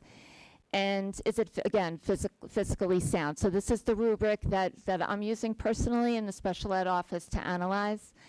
And how do we do that? So this is really one of the last slides, and it's to me the life of a special ed office. And we can use this with really any program we have, and I do every single day. Looking at our monthly data collection on our students. So we hold meetings in the special ed office every Friday morning with all the chair people for special education, and often we involve building administration as well, who I also speak to throughout the week. And we look at what does the data show? How are our students doing? Do we have parents or patterns of concerns? You know, there's events and patterns. So if it's an event and it's something we need to correct, because it's a one-time thing, that's one thing. But I do keep notes of, am I getting the same type of call from a particular parent? That makes me know that there's something that needs to be fixed. And I always say to SEP and our parents with classified children, I love to hear from them and know what their journey is. So that if I love to know about the wonderful things and the things we're doing really well. But if there's something they need, I do want to know, because it gives us the opportunity to fix it and make it great for everyone. So we look at that information. We hold department meetings and speak with our teachers, make sure they have the support that they need. Weekly case study is very specific to students. We work with all the principals on that to say, do we have any students that need additional supports? Do they need some type of specialized instruction within ICT or honestly any of our programs? And just make sure that it's a weekly study so that we have a plan for every student, any teacher, or any parent that needs something from us. And the following Friday, everyone has a task to follow up on that's in this meeting with me. And then the following week on Friday, we follow up and say, okay, where are we at now in all of these situations? Is everyone good? Does anyone need anything? Are there any new cases? Our frontline open draft review is related to our IEPs. And I like to look at that and see what types of meetings are happening across the buildings. Again, are there patterns of certain types of amendments or meetings that I can pick up on that might inform the work I do with our psychologists? And then our monthly budget review, where are we at from a budgetary perspective in the office, and just making sure everything's running smoothly. So that's a cycle that never ends and keeps us going, and that's how we know if we are strengthening student programming and strengthening relationships.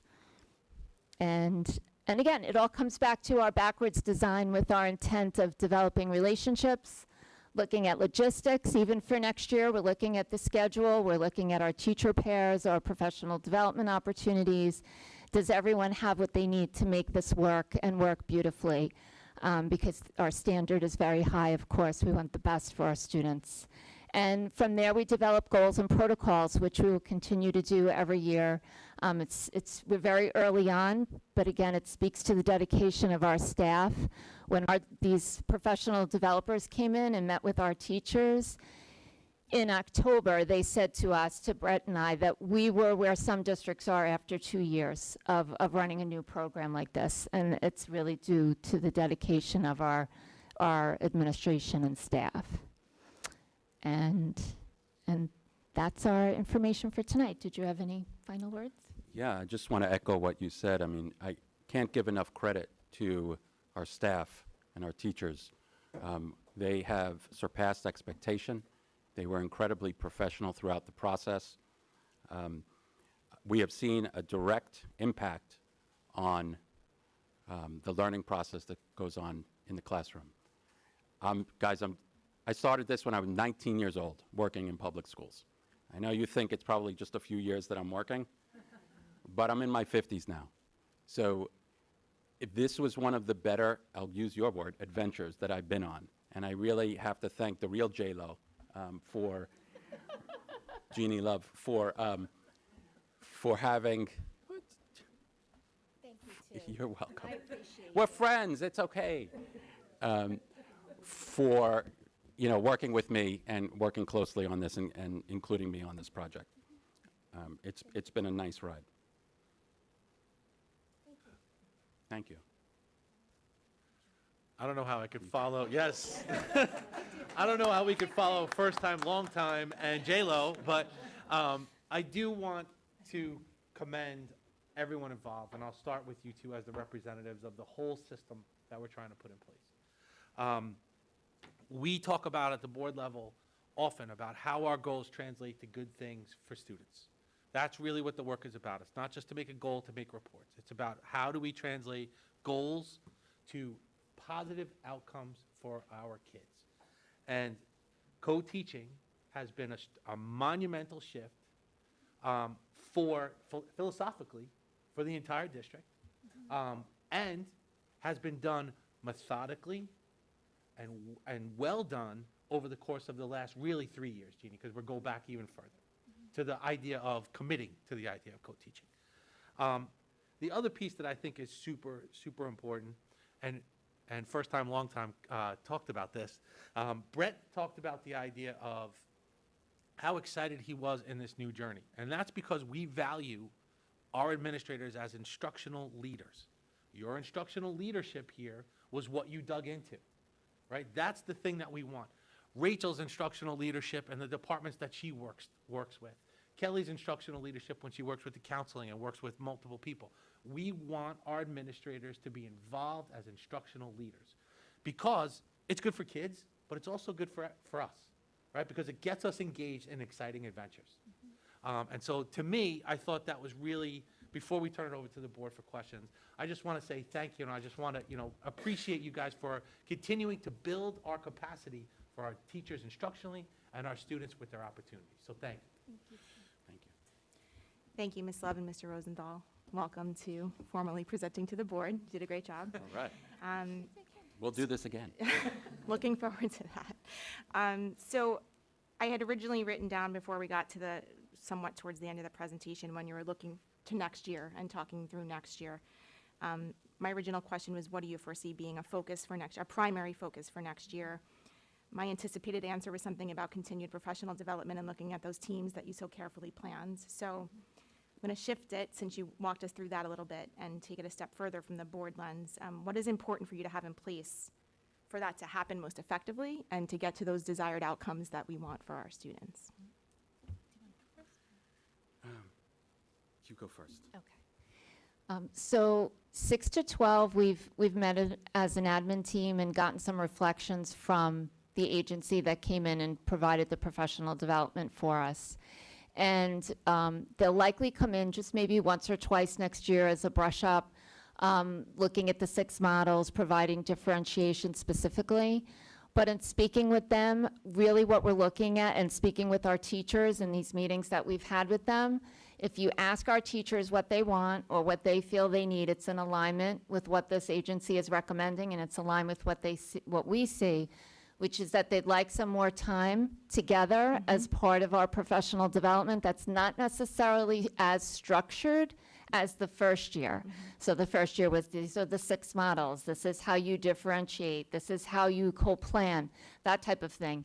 They're really ahead of the learning curve. They have that, but now they're asking us, so for example, the math teachers at the high school, they would like to meet as a group, as a content area, all of the co-teaching teams, and really look at the courses we offer and develop their lessons together, looking at how they can differentiate that particular content area based on what they know about our students, based on what they know about previous lessons that they've taught that have been challenging for a student. And it could be for all students. It could be a difficult topic. It could be for our general ed students too. So it's interesting that it's all aligned, and that's really what they're looking for. So as I'm creating the professional development schedule for next year with both the middle and the high school, we're looking at embedding opportunities for collegial circles, for professional development after school as part of their hours within their contract, where it's facilitated by an administrator, but it's really planning time for them in addition to the planning time that they get on a daily basis. But they're looking to take that to the next level, and also infusing things like assistive technology. How do we turn on the Google platform that every student has? Every student who has a Chromebook in the school district has the Google platform that has many options in it that will make learning easier for them. And how are we training? So there'll be topics like that embedded where we're driving the professional development, but then there'll also be a component where they have time to work together by content area.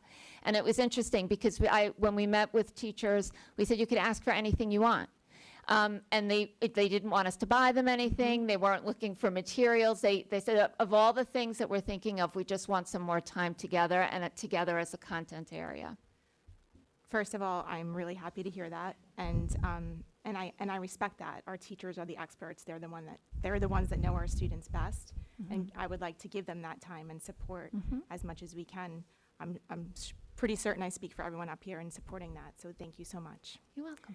Comments and questions from board members?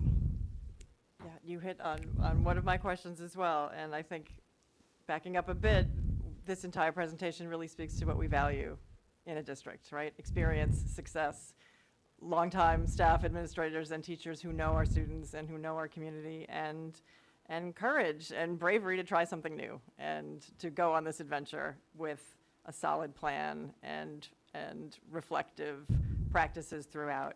So I had a question on the relationships piece, and then the logistics. You really did answer the relationships question. Just that idea of giving teachers that time and opportunities to make sure that they are sharing their best practices, right? To your point, I learned this, and I'd like to share it with another teaching team. And then my other question really was on the logistics of, I've been hearing about the master schedule for a long time. I picture sort of NASA mission control. I don't really know what it looks like, but is it nimble enough to continuously address all of these permutations, right? A 12th grade graduates out, a new grade comes in, a 6th grade comes in from 5th grade. How do we, is the system that we have nimble enough, and is there anything else that we and can do? I believe that we are in a really great place because we start planning again with that in November, maybe earlier. But Rachel, do you have any thoughts? Yeah, it is a little bit like NASA. But it's very methodical. So when we have one group leaving, another group's coming in. So there's definitely the way that we do it and the way that we pair everything up.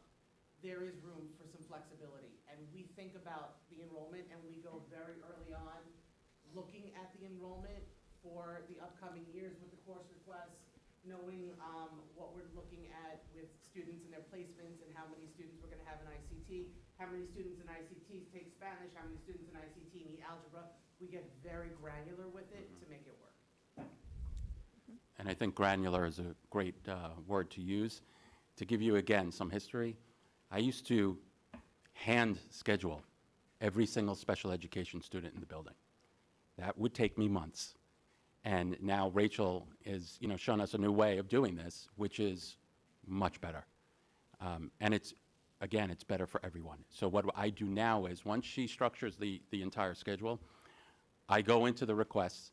I do the same thing I used to do, not to the extent, but then I get back to her, and we communicate with each other, we collaborate, and we know exactly what our kids need.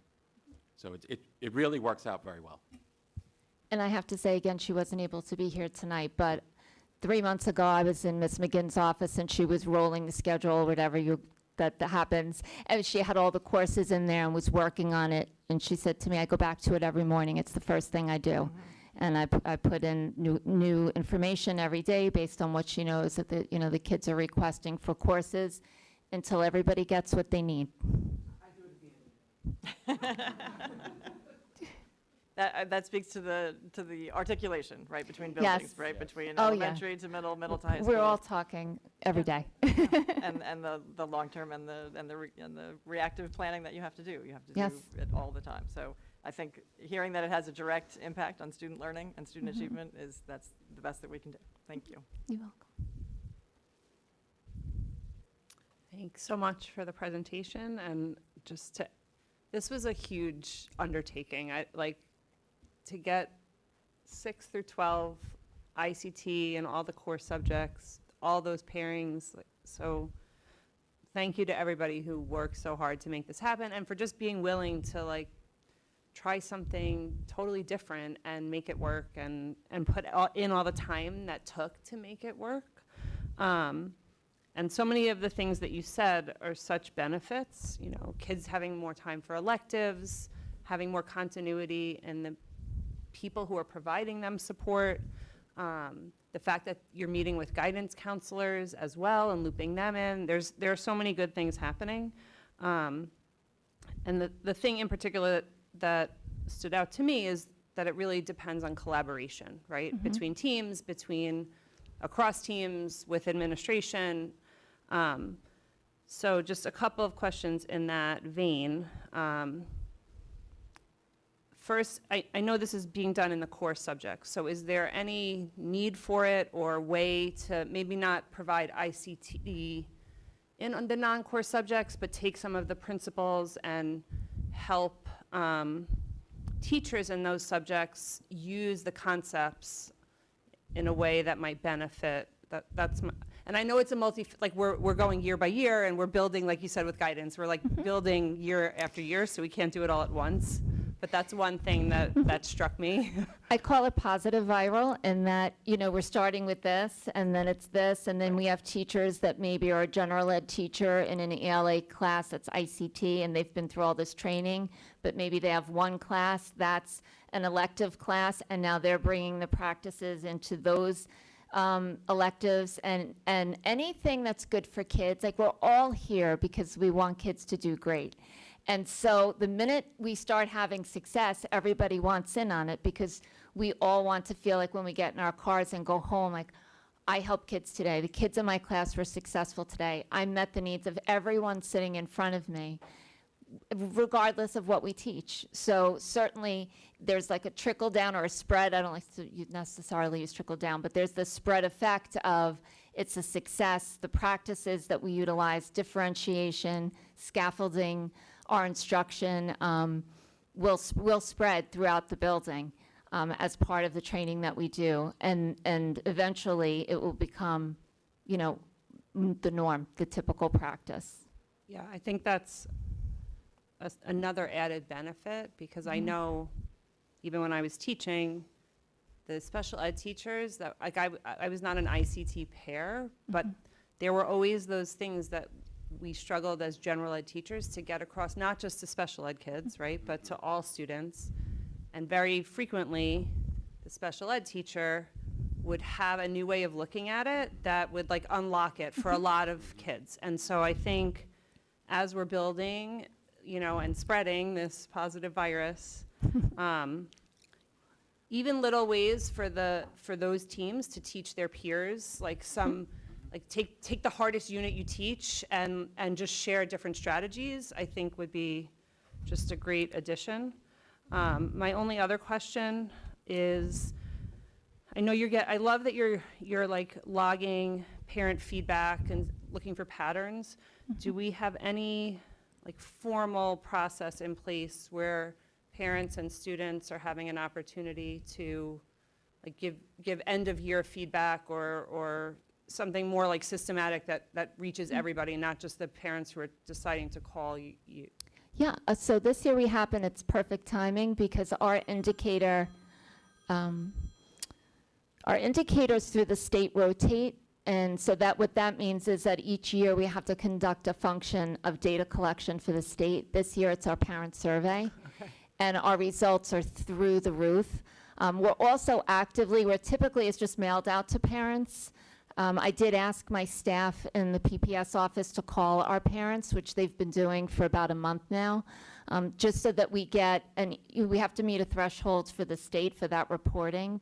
But, I'd love for every parent to respond. So they've been reaching out and helping parents complete that, and we'll get the outcomes of that over the summer, which I'm excited to get. And then if we need more data, we can also do an internal survey. But when we discussed it, Mr. Gavin and I, we figured let's see what the outcomes are. It's a very, very thorough survey that asks questions about all different types of things related to their child's educational journey in special ed. So we'll see how what the response is for that, and then we'll take it from there. That's great. And I'd love to hear some of the highlights at least, if not in a formal presentation. Just, yeah, I'd love to share with you. That'd be great. Yeah. Thank you. Mr. Rosenthal, I don't know that there's anybody that's been more excited to come to our meetings than you. I could say that for certainty. I'll be back next month. I know you will. Rachel Green's smile in every study abroad program was, also a highlight. You guys are but the positivity is contagious, and we appreciate it. I also really appreciate the collaboration and all the people. You really highlighted that we do have our in-house experts here, and we're able to move these mountains together with the people that we do have. So bravo for all the work. Outside of the actual logistics of the master schedule, which sounds terrifying to me, but I love the philosophy behind what you did in turning it around and kind of starting with our special ed students first and building it that way, because that just reflects the philosophy of the district of our equity here, and I appreciate that so much, and that everybody had that buy-in and shared in it. And it really does truly reflect the parents' desires and their needs and their wants for their children of what we've heard over the years. So I have to just compliment you all. It's a huge, huge effort. I really, you were so thorough, I really don't want to take too much time. I guess my only one kind of hope in the future is that now that we have cohorts of students that have gone through ICT and they'll, we're starting in obviously kindergarten and going all the way through, as the years go on, that we look at that data and try to compare the students that have gone through our ICT model versus what we had in the past, and just really be able to have that longitudinal look at how this really has benefited them going forward, because I truly believe it will. And I know that there's some intangible things that happen after they leave us that we might not be able to totally capture in data. I know Mr. Moss is probably wherever he is watching this and getting very excited too. But I just hope that we can really look at that really strongly, because I do think that this cohort of students that's going to go through, we're going to see some really positive results from this. Absolutely. And really, that's such a big part of my job in so many different ways in special ed is data, data, data. It's what drives everything we do. And we can already see, just after 2 years, the number of students where at CSE we're recommending one-to-ones, way, way down, way, way down, because they have so much support. Also related services of various kinds, because their needs are met, we're able to meet their needs in the classroom. And that helps them too. I think it's not easy to be sitting in class and get pulled out and you always have that sense of you're missing something. And you are on some level, right? So it's always that balance of weighing, pulling a student out of class or providing them with the service that they don't need, because now they have the support. So we can see that already and in really large percentages. It's not just one or two. And I can share that data with you maybe in September after a year or two of this. I can certainly put that together. I would love to see but it. it's exciting already. You could see. Definitely, and I think we could feel it in the district and the movement we made here. So thank you again to everybody, and Mr. Rosenthal, we'll see you again. It won't be the one and only. Thank you all for all of the work that's been done around revamping Rockville Center's integrated co-teaching model. As an educator, as a parent, as just someone who's interested in education, in thinking about any program or any initiative that's, brought to the table, for me, I like to think about impact. If we're going to do this, what is the impact going to be? Is the impact going to be worth it? And in just listening over the past 2.5 years to this idea from its conception to actualization, I don't think I could point to another initiative that's happened that has had more impact than this has, not just on our special education students, on all of our students, and on our teachers as well. I can say, being a teacher who does have an ICT section, having that support, having a framework to work within, it just makes such a tremendous difference on the education that I can provide for my students, and also in the support that I get from administration, and just being able to come in with that efficacy for, you know, for my students. So I really appreciate the whole initiative. I mean, it's completely mission aligned with, if you look at our district's mission statement, it's right there. And I think, I mean, kind of like outwardly looking at it, in our district, we do a lot of work around the IB learner profile, right? Like who we want our learners to be. And I think just in this task as an administrative team, as a team of teachers, you really exemplified a lot of those traits and modeled those traits. And I'm sure the students don't explicitly see that, but I see that. I see inquiry, I see thinking, communication, being open-minded, being reflective, and most importantly, being a risk taker. And for me as a member of the board and as a member of the community, I think that's what I appreciate most, where we had a system for special education that was very long-standing and very ingrained. And this was very different. So it took a lot of time to convince people that this was going to work, to build that trust and to roll it out. And the rewards have been tremendous. I mean, we have a system now in place that better meets everyone's need. And for me, it's just looking at, we can do something different, and it can be the most successful thing we've ever done. So I just appreciate the fact, Mrs. Love, that you brought that energy to us and then onboarded the team to make that change, because I think it's a really good lesson to learn that we can do things differently, and it can be amazing. Thank you. Thank you. Thank you again so much. Thank you. Good job. All right.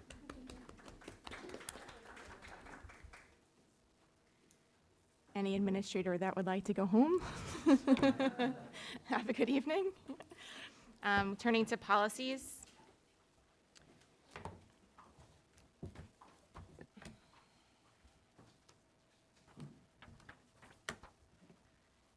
At stage 1, we have policy 1334, appointment and duties of the claims auditor. Comments or questions on 1334? Okay to move this. 1338, duties of the school nurse practitioner. Ms. Harvey, we had asked, just correct me, that we can move this and then strike it from our policy manual at the next meeting, is that correct? Yes, since that the school no longer has a school nurse practitioner, that's the reason we're looking to remove it. And the policy on policies does allow the board to make the decision to not move it down the 4 and to approve it at any time. So the approval would be the removal. Thank you. All right, is everybody okay with following that procedure? Okay. Yes. Thank you. 1339, duties of the internal auditor. Just a slight change in the citation, it looks like. Yep. Yes. Education law. Okay, thank you. Okay to move this? Yes. And similarly to the other policy, we're going to look, if it's okay with the board, to strike at the next meeting 1530. It's just not necessary. So as we're going through our methodical review of the policy manual, we're looking to get rid of any policies that we don't need. So if it's okay with everybody, we'll look to strike this at the next meeting as well. Yes. And the reason it's not needed is that is kind of what the status is. So Yeah. Right. It's a public I don't want meeting. anyone to think that we're saying that, media is not allowed to come to a meeting. They are. We don't need this policy for that to happen. Thank you. At stage 2, we have 6440, negotiations. Okay to move this? Yep. 6441, non-bargaining unit employees. Okay to move this as well? Yes. 6450, theft of services. Same. Yep. Okay. 6460, jury duty. Okay. Yes. And 6520, workers' compensation. Okay, Good. Thank you. Okay, opportunity for superintendent, Mr. Gavin. Just want to remind everyone that we are in the middle of AP and IB exams. And as we are in the midst of this, we are also getting ready for Regents, and we have Regents Review that's in place. We've sent out what the dates for the Regents are and the link for parents to sign up, and we've had an enthusiastic response. One of the things we're trying to work on is that everyone seems to want the same dates at the same time, so we're trying to work with parents about how we can meet their needs in their child's busy schedule, and at the same time support an instructional classroom that is manageable.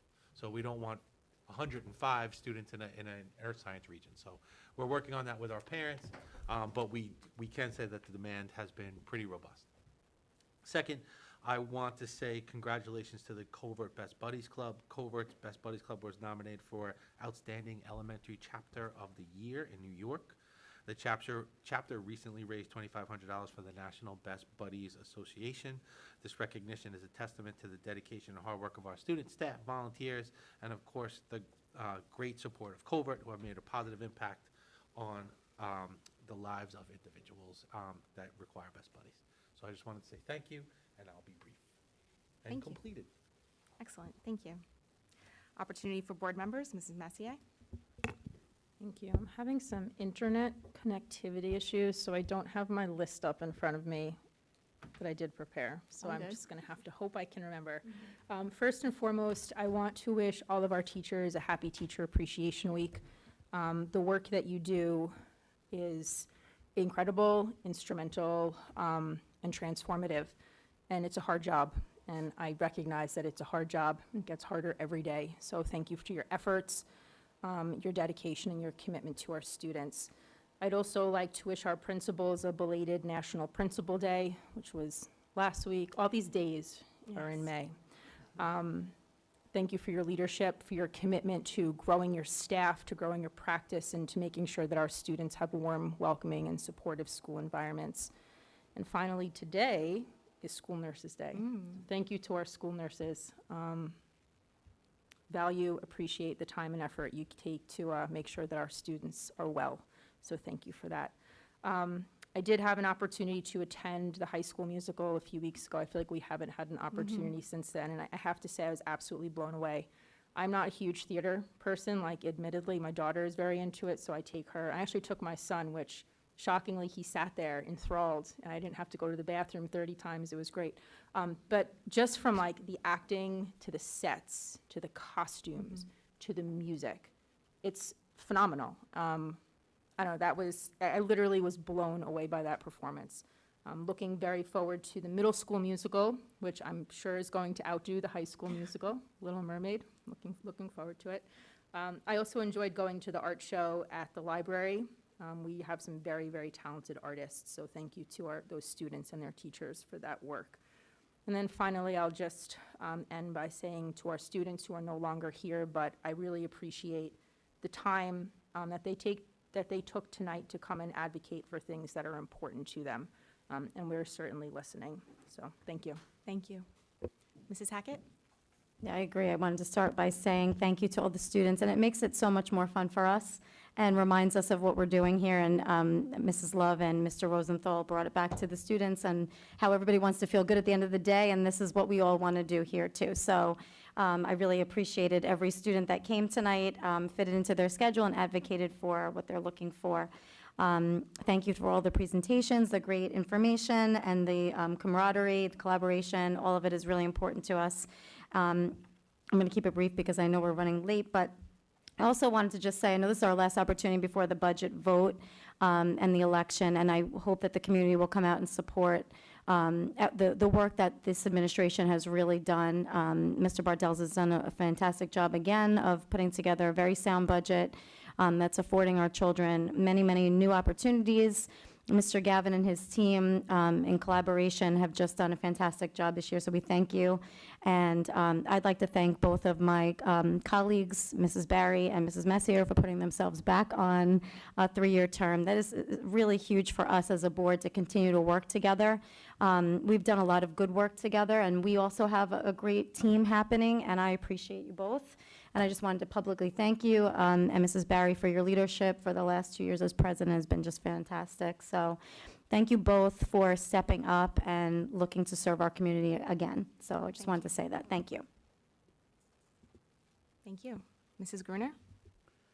Also, in the interest of keeping it brief, I'll echo everything that Ms. Messier and Mrs. Hackett have said, and just I've enjoyed tonight because it's kind of the culmination of what everyone's been working towards for a full year, and the days get long sometimes, but this is kind of the time when it's all coming together. The art show, the spring concerts, exams, not that they're the only measure, but it's all kind of happening now. So just best of luck to everyone and finish the year strong.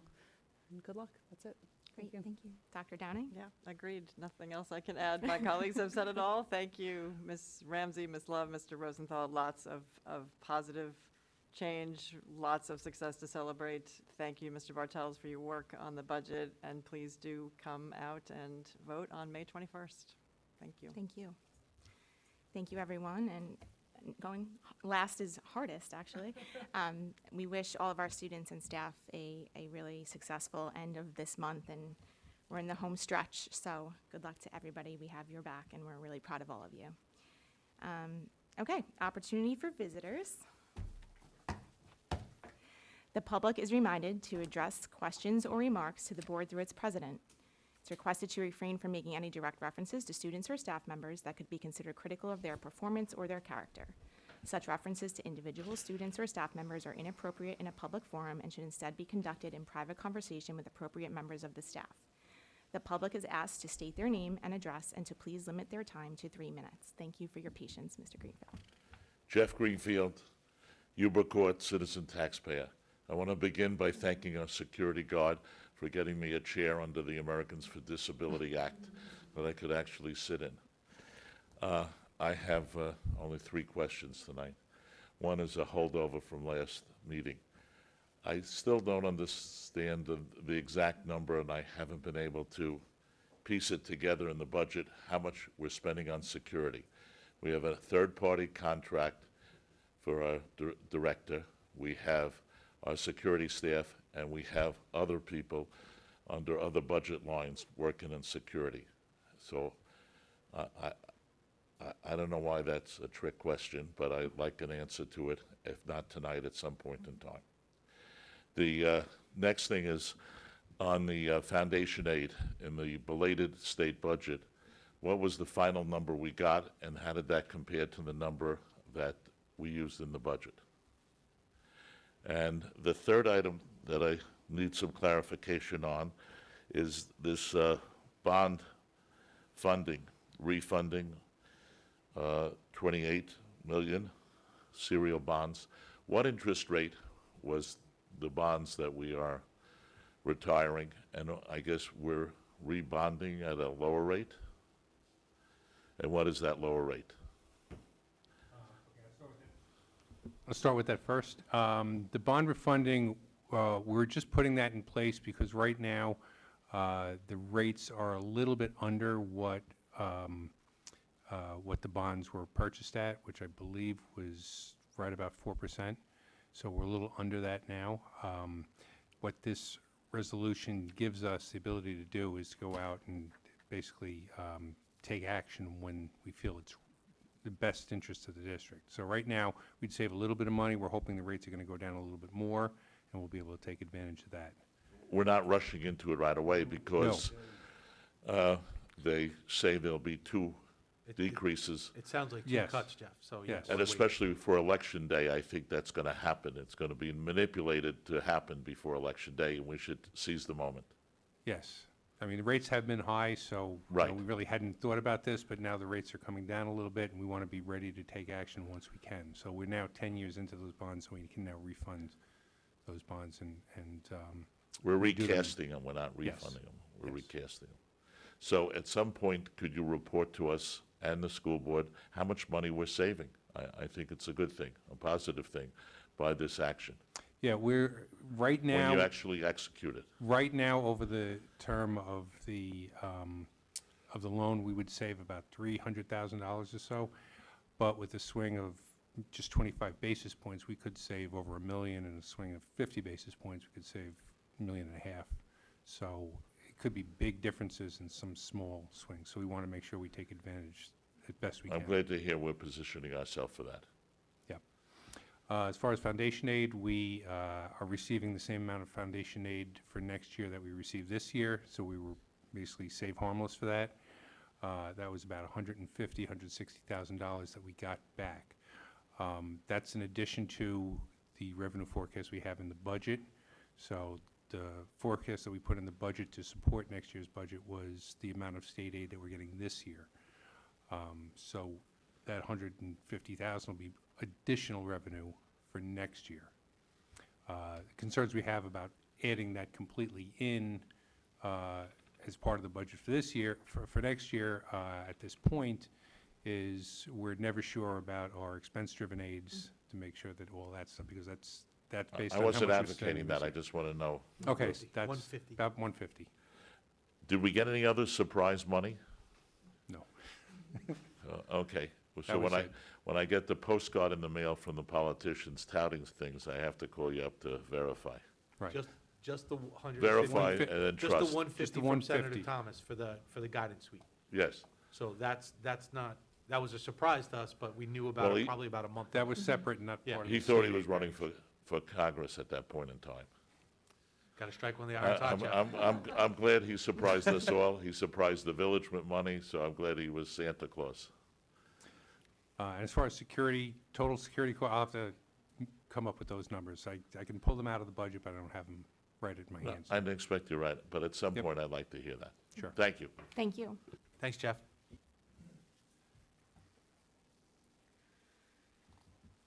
Can I have a motion to approve the minutes as listed on the agenda? So moved. Second? Any questions? All in favor? Aye.